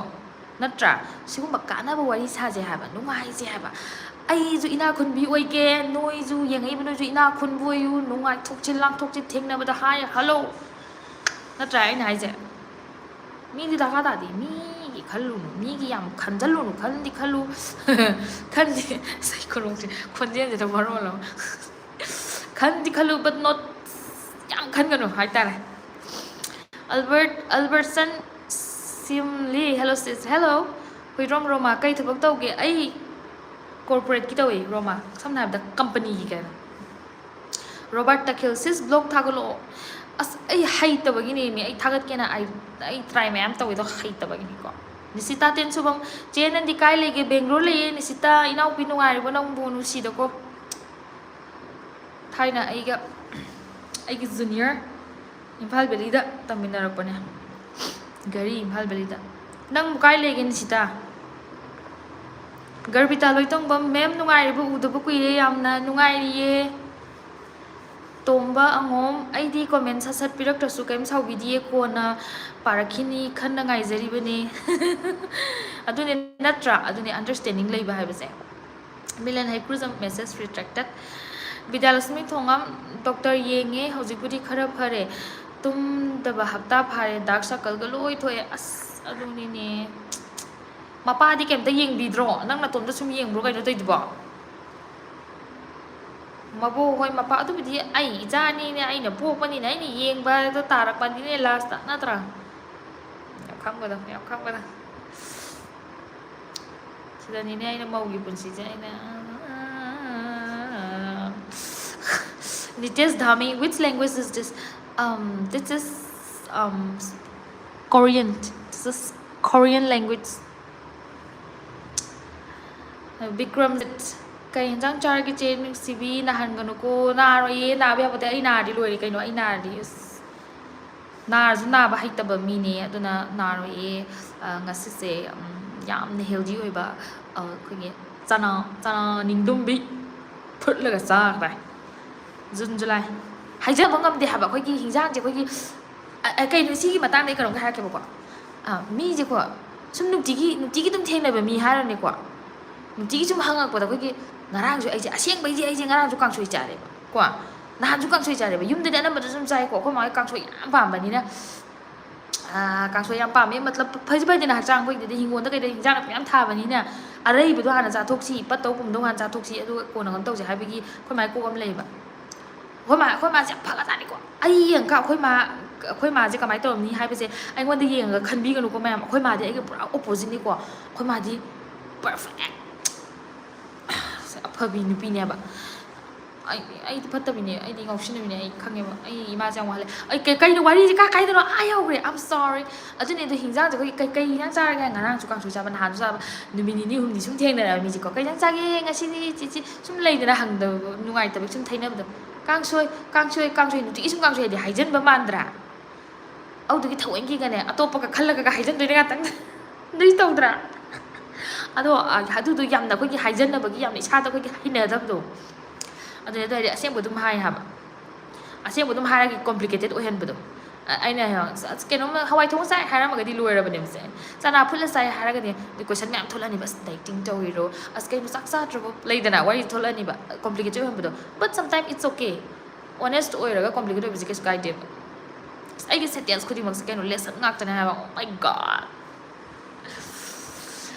ꯑꯩꯅ ꯈꯣꯏꯗꯥꯖꯕ ꯑꯩ ꯁꯤ ꯏꯁꯩꯁꯦ ꯉꯁꯥꯏꯗꯤ ꯀꯣꯛꯇ ꯆꯪ ꯂꯩꯔꯦ ꯉꯁꯥꯏ ꯐꯦꯁꯕꯨꯛꯇ ꯊꯦꯡꯅꯔꯨꯕ ꯃꯥꯂꯦꯝ ꯉꯥꯟꯕꯤꯒꯤ ꯀꯣꯚꯔ ꯁꯣꯡꯗꯣ ꯑꯗꯨ ꯊꯦꯡꯅꯔꯨꯕ ꯍꯥꯏꯇꯥꯔꯦ ꯑꯗꯨꯏꯁꯨ ꯉꯪꯕ ꯍꯥꯏꯇꯥꯔꯦ ꯀꯣꯛꯁꯤꯗ ꯖꯨꯟ ꯖꯨꯂꯥꯏ ꯑꯩꯗꯤ ꯋꯥꯠꯁ ꯌꯦꯡꯗ꯭ꯔꯁꯨ ꯌꯥꯏ ꯅꯪ ꯍꯦꯛ ꯂꯥꯏꯚ ꯂꯥꯛꯑꯗꯤ ꯄꯨꯡꯁꯦ ꯁꯤ ꯇꯥꯔꯝꯃꯅꯤ ꯈꯪꯉꯦ ꯉꯁꯤꯗꯤ ꯀꯩ ꯍꯦꯟꯖꯥꯡ ꯊꯣꯡꯉꯒꯦ ꯇꯤꯐꯤꯟ ꯀꯩ ꯄꯨꯗ꯭ꯔꯣꯒꯦ ꯌꯥꯝ ꯈꯪꯉꯦ ꯑꯣ ꯃꯥꯏ ꯒॉड ꯖꯨꯟ ꯖꯨꯂꯥꯏ ꯅꯪꯕꯨ ꯅꯨꯄꯥꯔꯣ ꯅꯨꯄꯤꯔꯣ ꯑꯩ ꯇꯤꯐꯤꯟꯗꯣ ꯑꯩ ꯉꯁꯤ ꯆꯥꯕꯗꯣ ꯑꯗꯨꯝ ꯄꯨꯔꯦ ꯍꯌꯦꯡꯁꯨ ꯆꯥꯔꯅꯤ ꯑꯗꯨ ꯂꯦꯝꯃꯒꯅꯤ ꯆꯅꯥ ꯄꯨꯔꯦ ꯅꯤꯇꯦꯁ ꯙꯥꯃꯤ ꯍꯥꯏ ꯆꯤꯡꯉꯥꯈꯝ ꯁꯅꯥꯈꯣꯝꯕ ꯍꯥꯏ ꯆꯦ ꯍꯥꯏ ꯁꯅꯥꯈꯣꯝꯕ ꯀꯥꯂꯤ ꯋꯥꯠ ꯕꯤꯀ꯭ꯔꯝꯖꯤꯠ ꯑꯩꯒꯤ ꯃꯦꯁꯦꯖ ꯄꯥꯕꯤꯔꯛꯇꯤꯌꯦ ꯄꯥꯔꯤꯁꯤꯗꯤ ꯊꯥꯖ ꯊꯥꯖ ꯃꯁꯛ ꯐꯖꯕꯤ ꯋꯦꯜꯀꯝ ꯆꯤꯆꯦ ꯅꯨꯡꯁꯤꯕꯤ ꯑꯩ ꯆꯪꯉꯛꯑꯦ ꯂꯥꯛꯑꯣ ꯂꯥꯛꯑꯣ ꯊꯥꯖ ꯅꯪꯕꯨ ꯔꯤꯜꯁꯀ ꯅꯝꯗ꯭ꯔꯕꯣ ꯀꯥꯏꯅ ꯋꯥꯔꯤꯗꯣ ꯔꯤꯜꯁꯀ ꯅꯝꯃꯝꯗꯣꯏ ꯃꯥꯟꯕꯗꯣ ꯍꯦꯛ ꯎꯕꯗ ꯐꯠ ꯂꯥꯎꯅ ꯅꯪꯒꯤ ꯄꯤꯛꯅ ꯎꯔꯤꯕ ꯅꯪꯒꯤ ꯐꯣꯇꯣꯁꯤꯒ ꯅꯃꯤꯡꯁꯤꯒ ꯒ꯭ꯌꯥꯅꯦꯟꯗ꯭ꯔ ꯊꯣꯛ ꯍꯥꯏ ꯆꯤꯡꯉꯥꯈꯝ ꯁꯅꯥꯈꯣꯝꯕ ꯆꯥꯛ ꯆꯥꯔꯕꯁꯤ ꯆꯥꯔꯦ ꯔꯣꯌꯦꯜ ꯖꯤꯄꯤꯄꯤ6 ꯀꯩ ꯂꯝꯗꯩꯅꯣ ꯁꯉꯥꯏꯊꯦꯜꯗꯒꯤꯅꯦ MS ꯃꯉꯥꯡ ꯚꯤꯗꯤꯑꯣ ꯊꯥꯒꯠꯂꯛꯑꯣ ꯏꯆꯟ ꯊꯥꯒꯠꯅꯕ ꯍꯣꯠꯅꯖꯔꯛꯀꯦ ꯏꯕꯨꯡ ꯕ꯭ꯔꯤꯇꯤꯟꯁꯤ Okram, hi, I want to ask you something. Che, how was your feeling when you first realized you're gonna be someone's soon? Che, si Pabiro ko, Pabiro. Okay. Wow, nice. It's a beautiful question. Heart to heart. Sas. Britain si, kay no luhong dorabo. Taken away dorabo. So, nangi question je, ay na ko. Real experience it was like scary but I did it anyways honestly sengna haibada sida aigi live yengiba noi 90 80 90 khara khatsida ai sengna haijarabada ko I'm like full in love haitare dusibada apang oibada mandabado sumaina di live ta kaida tharaga gi pangang anga paki higalaga panglai lebe mandra pangcha charaga but then miyoibane aiju emotions lei natra wakhan yam khanjangali aiju mayam khanjangali khajanga bukaino even sengna harabada I attempted suicide many times ko kaishna tabada dum isa jai keno to halle haba nungai ta amada mayam khanjangali aduga ai habidi nangna hangi ko how was your feeling when you first realized that you're gonna be someone soon me nang si kana ko mogi oi gi dori mapu pan gi dori samna habda luhong dori habde kari ba luhong ba habda sida koi ko di mapu pa la ba hab leidana but again I will say this okay I know the motivate to bagi wasu na te luhong ganu habda na te I really I support to we I'm happy kana gumba amna right partner phangiba taraba nangi partner nupa na nusibiba nupi na nusibiba nusina taragadi I'm very glad I'm very happy adubo if you feel like you are stuck in your marriage if you feel like you are suffering nang ware nang long da khalagadi you can always come out society ki gano family ki gano it's you who matter the origin nang neba you can come out so the feeling I had aina legi feeling to kai mara kada mixed emotions oi ko like excited for a new journey and then honestly I sing harmony because the filter amata yawde bi sajan ba yawde na harmony ko I was amarom da I was really happy ki kai hai tare oh how's now I don't have to like ama mu thenaraga nongna si adu amu makok te mu horaga amu pharamdre ama mu thenara amu pharamde but I was wrong amarom da la le habidi me khudi mak se perfect way I'm not perfect my partner is not perfect your partner is not perfect you are not perfect ꯀꯣ ꯑꯗꯨꯒꯗꯤ marriage ꯍꯥꯏꯗꯤ ꯂꯨꯍꯣꯡꯉꯕ ꯃꯇꯨꯡꯗ ꯍꯥꯏꯕꯗꯤ ꯀꯔꯤ ꯍꯥꯏꯅꯤ ꯂꯣꯏꯅꯃꯛ ꯃꯥꯁꯤꯅ ꯐꯔꯅꯤ ꯌꯥꯔꯅꯤ ꯍꯥꯏꯕꯗꯤ ꯂꯣꯏ ꯑꯟꯗꯔꯁꯇꯦꯟꯗꯤꯡ ꯂꯩꯔꯅꯤ everything will go right ꯍꯥꯏꯕꯁꯤꯗꯤ ꯂꯥꯟꯒꯅꯤꯕ ꯁꯤꯗꯤ ꯈꯟꯕꯗ ꯁꯣ ꯑꯗꯨꯒꯤ ꯐꯤꯂꯤꯡꯁꯦ ꯌꯥꯝꯅ ꯑꯩ ꯁ꯭ꯀꯦꯔꯤ ꯑꯣꯏꯕ ꯍꯥꯏꯕꯗꯤ ꯌꯥꯝ ꯔꯤꯁꯀꯤ ꯑꯣꯏꯕ ꯈꯣꯡꯊꯥꯡ ꯑꯃꯅꯦ ꯑꯩꯅ ꯂꯧꯔꯤꯁꯦ ꯍꯥꯏꯅꯁꯨ ꯈꯜꯂꯦ ꯑꯗꯨꯒ ꯑꯩ ꯈꯤꯇꯪ ꯉꯜꯂꯤꯕ꯭ꯔꯥ ꯍꯥꯏꯅꯁꯨ ꯈꯜꯂꯦ ꯃꯇꯝꯗꯨꯗ ꯕꯠ ꯗꯦꯟ ꯃꯤꯒꯤ ꯀꯩꯅꯣ ꯍꯥꯏꯕ ꯑꯃꯁꯨ ꯂꯩꯗꯅꯀꯣ ꯈꯜꯂꯦ ꯑꯗꯨꯒꯨꯝꯕ ꯃꯤꯒꯤꯁꯨ ꯈꯜꯂꯦ ꯑꯩꯈꯣꯏ ꯃꯥ ꯍꯣꯏ ꯑꯗꯒꯤꯗꯤ ꯅꯨꯄꯤ ꯑꯩ ꯏꯇꯣꯝꯗꯅꯤ ꯑꯩ ꯏꯃꯥꯅ ꯀꯞꯄ ꯑꯩꯈꯣꯏ ꯃꯥꯒꯤ ꯈꯜꯂ ꯀꯥꯟꯗ ꯄꯨꯛꯅꯤꯡ ꯅꯨꯡꯁꯤꯔꯛꯑꯦ ꯅꯝꯃꯥꯏ ꯈꯜꯂ ꯀꯥꯟꯗ ꯌꯥꯝ ꯅꯨꯡꯁꯤ ꯑꯗꯨꯒꯗꯤ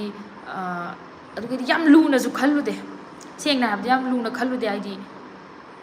ꯑꯁ ꯃꯤꯁꯨ ꯑꯗꯨꯝ ꯂꯩꯔꯤꯁꯤꯗꯤ ꯀꯩꯗꯧꯅꯤ ꯑꯗꯨꯝ ꯉꯝꯅꯤ ꯂꯩꯔꯒ ꯑꯗꯨꯝ ꯍꯌꯦꯡ ꯂꯩꯗꯅ ꯑꯗꯨꯃꯥꯏꯅ ꯈꯜꯂꯦꯕ ꯑꯗꯨꯒꯗꯤ ꯁꯦꯡꯅ ꯍꯥꯏꯔꯕꯗ ꯂꯥꯏꯛ खितंग डिसीजन से खलहौदे हाइतारे खितंग खंदहौदेबा अइजे खंदबा वाटलेबा कोकसे खितंग नते मयाम वाटले मुन्ना खल्ला कांदा अदुने अइना नोइदा दुम हाइजे मुन्ना खल्लु लोंग बाइसु फागी नते अतोप अतोप रीजन अतोप की जानबीददी हंतोक हंजिंगजे खितंग नंगोंदा गन तौबा याय बट अखोइगी लैरिबा अखोइगी कनोजिददी को खितंग अवाबने खितंग हेनगनी हाइबा तारे अदुना चंद्रिङाइदा हंदोरपदि यामना बेरा काबा खोंथांगनिना बट अदुबु अमुकजु हाइगे हंदोकपा यादे इम्पॉसिबल ओय हाइबदि लैतेको खल्लु हाइसे अदुना अइना फाउगिबदु अवाबा नुंगाइतबा कीबा अदुगदि अइजे रिस्क लौबा याम पामे रिस्क लौबा याम कीदबा मीनेबा हाइदि अखोइगी ओय ngausanaba hairaju ya in another sense ko ngausanaba na ekta jugo chadaba kari gira dumbagi wa nate ko risk lawba in the sense wari bu e classroom da bo school da bo ra ha bang tawba example ni ko masi habidi nang adu tawnu ni ozano hem party mai tawdana e phare dana phadre di kamai tawba who knows phadre di nang adu experience to khangaroi haba zum dai na haije kira leni adu kalunu ni adu da changunu tasaladi kamai tawni हाँ phone तो तुम्हारी पाए करने Asmai थम करने तागड़ी कमाई ताऊनी तादरदी कमाई ताऊनी नत्रा नंग अदुदु नुसिरुनुने अदु नुपादुगा खंगनौनुने नंग अदु नुपादुना हयेंग नंग स्माई हुंदोक पिरमदि कमाई ताऊनी चित तौगिने बिगादि तौरमद्रदि तौरक्तरदि फरमदि कमाई ताऊनी अदु एक्सपीरियंस खंगरोय हाबा कीरगदि बट देन अमुकजु अइना हाइगे अइदि बैलेंस तौ हाइजे एवरीथिंग बट देन रिस्क लौनिंगिने ना से अइगी असोयबनिको रिस्क लौदबसु यादे बट अइगी रिस्क लौमन भाइतारे फत्ते खंगाजुने कोई कई हाइनी सिदगी चत्तबा हाइतारे थमोइदगी चत्तबा को थमोइदगी चत्तबा इमोशन सिदा दुम चत्तबा सि यादे फत्ते को खंगागा दुम चत्तबसे सिमा लैये रिस्क लौरगा कना खंगनि फरादि कायना सुम सिगिजे हेनमनबा हाइतारे अइगिजना ओये सुमाइना पोसे ना वारी सांगदोखरे अइगी थबक चप कनो तौदोरे कमेंट पाहौदु सिंसे पाजरके अदो मथंगददी अइ लाइव थाखं मतंगदा अइ वीडियो गुंबसे क्या थानिंद्रे लाइव थाखं नोइ नुगाय लाइव के काजो नंग नोइ मी मैम द शेयर तौर अदुगा मयाम लाओ अदुगा वारी के का सानाजे को अदो ngasiगदी अवाट सिंसे पारगे अदुगा लोइसलसे okay but by the way ब्रिटेनसी thank you so much for asking this question ko ai khara idhar udhar divert tawgre nangi question je but then mixed emotion ne hai tare answer je seng na habdi am scary oi ko mama baba gi khala kan da fundo makanda adugadi haidi nang na chatori ba mafam du gi situation du nang na khang da bani na adapt to ngom gadra ma tawgadra hai ba yam sinong da lei doine ba lei doine ba ai ju lei gi ba poto adu maino oi gi but then never rush always there is always time don't rush adum line bota mamadi nangi adum laigani don't rush into marriage haijane ko chawba debi chak charabo chare chawba ko bijoi nam chekai de lai noi bangalore lai yes seribam yam chume we are all human natra sago samja lakshmi kai de lai nu che ai bangalore da ko colony number 1 gusan rip the legend jubin garg what the चौबा जुबिन असमीज की singer रो अम लगी दबदा चौबा देबी चे चही क्या सुरगे हाइदोर न गेस तौर खोमराम सरिका संजन बल नत्रो चेना लेट्स अदुगी वाइद तो जेको एस एरिबम याम नुंगाइ रे कितंग एन्जॉय तौनबो होनागदबने find the good things find those things that makes you happy amatang ani tang yaw so adai da stick taraga enjoy tawna bo honna to ko es cheri bam yam khanjang no ngai tho pesa ju ta lo पैसा याउदरी नुंगाई बेदी किरण नावरे उद कुइरे sister उदबु कुइरे को सन थोइनाव फिजम थोइनाव video थागलखिरे चिचे कइदोरगे आई सि तौइसिन live तौइसिन Carex Kaidem said hi. So what's some Jalakshmi Chegi husband di? I had to answer Pija. Carex Kaidem, what is Nungairi? Nungairi Twinao Pizam Twinao Yare, Jenangi Kadang to her. Kaino, mine high gono. I didn't know I say it. Ado taning Nungai Bagano Javan. No, Kanamtan to mine high roi. Taning the Batogono, Tasalo, Kanamtan, Highway, the man we Manasala to Simbo, to in a Saja have the Kanamtan Matam Kaito, Harway,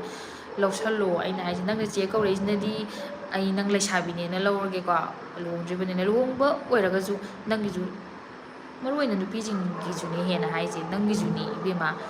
Jingakam Sanakumba, Pagi, I'm Toroche, I'm the no Seda.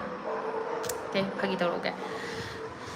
Ako kami yung tabagi. Arjun Bist, hello. Carex Kaidem kay Matil Charge. Hawaii. Jana. Arjun Bist, you are looking gorgeous. Thank you. Laksham Selena. Noi base paze hai biro mujhe. Hai ma phazadra di kai lo. Noi base phazari ni ma phagi ro se ma.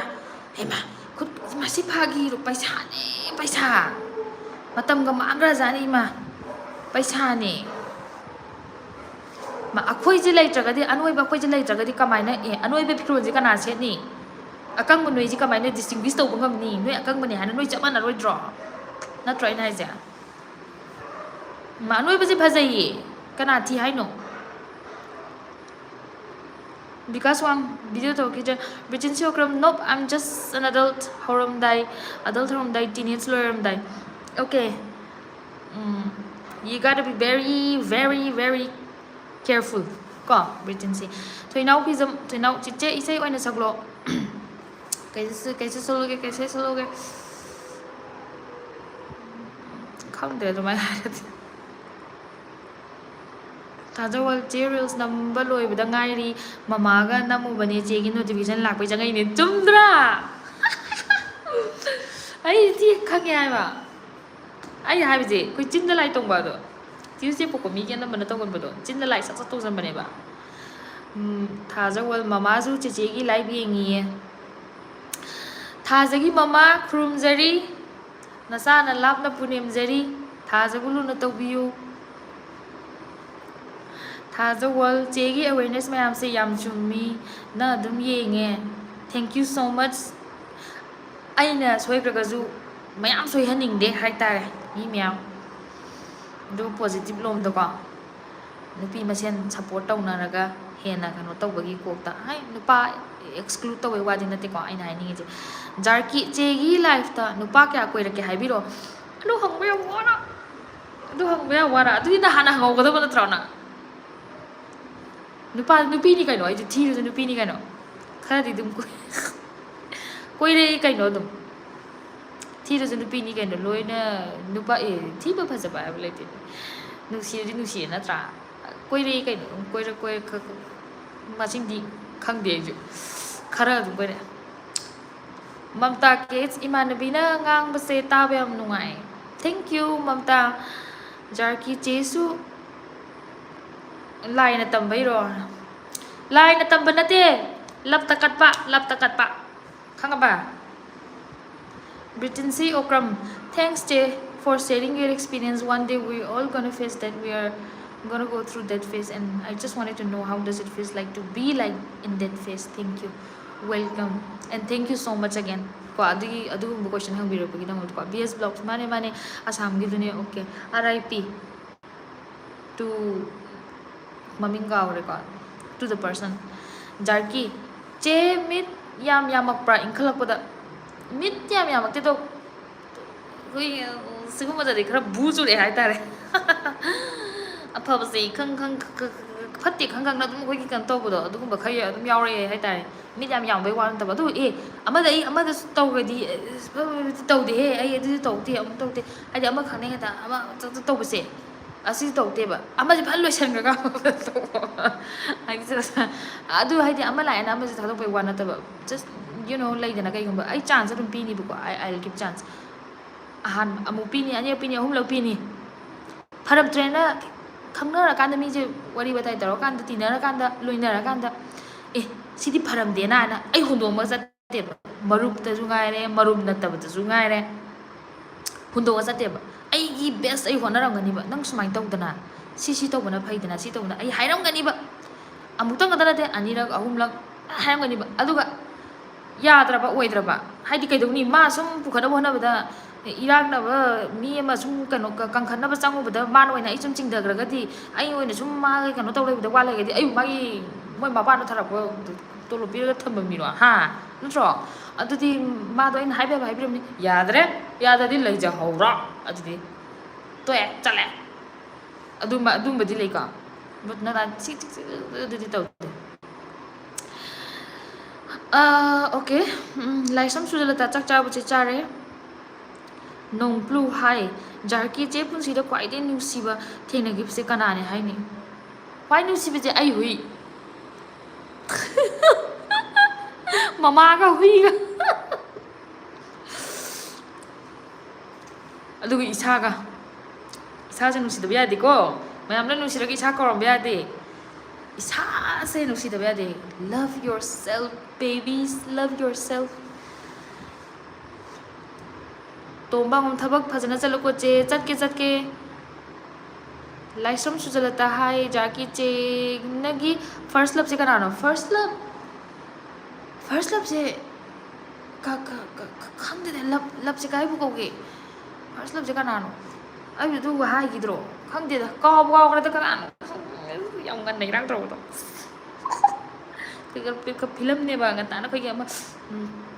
Class 7 ꯑꯩꯒ ꯀꯥꯈꯠꯂꯛꯄꯁꯦ ꯑꯩꯈꯣꯏ ꯏꯔꯥꯡ ꯇꯧꯕ ꯑꯩ ꯃꯤꯡꯖꯦꯜ ꯌꯦꯡꯕꯁꯦ class 8ꯇꯒꯤ ꯃꯤꯡꯖꯦꯜ ꯌꯦꯡꯉꯛꯑꯦꯕ ꯈꯪꯉꯕ ꯁꯝꯁꯦ ꯑꯗꯨꯝ ꯁꯥꯏꯁꯨ ꯀꯛꯇꯦ ꯀꯩꯝꯇ ꯆꯨꯝꯗ꯭ꯔꯤꯡ ꯁꯝꯖꯦꯜꯅ ꯖꯔ ꯍꯥꯠꯂꯒ ꯑꯗꯨꯝ ꯔꯤꯕꯟ ꯄꯨꯁꯜꯂꯒ ꯑꯗꯨꯝ ꯆꯠꯄꯤꯗꯣ ꯆꯠꯂꯝꯃꯦ ꯀ꯭ꯂꯥꯁ 8 ꯀꯥꯔꯛꯄꯗꯒꯤ ꯑꯩꯁꯦ ꯃꯤꯡꯖꯦꯜ ꯌꯦꯡꯕ ꯍꯧꯔꯛꯑꯦ ꯑꯗꯩ ꯈꯤꯇꯪ ꯑꯩꯈꯣꯏꯒꯤ ꯀꯦꯅꯤꯡꯕꯁꯨ ꯈꯔ ꯍꯧꯔꯛꯑꯦ ꯑꯗꯨꯒ ꯑꯩ ꯂꯤꯞꯁꯇꯤꯛꯀ ꯁꯪꯉꯒ ꯃꯤꯠꯀ ꯌꯦꯛꯒ ꯇꯧꯈꯤꯕꯁꯦ ꯁꯤꯗꯤ 12ꯇꯒꯤ ꯇꯧꯔꯛꯑꯦꯀꯣ 12ꯇꯒꯤ ꯇꯧꯔꯛꯑꯦ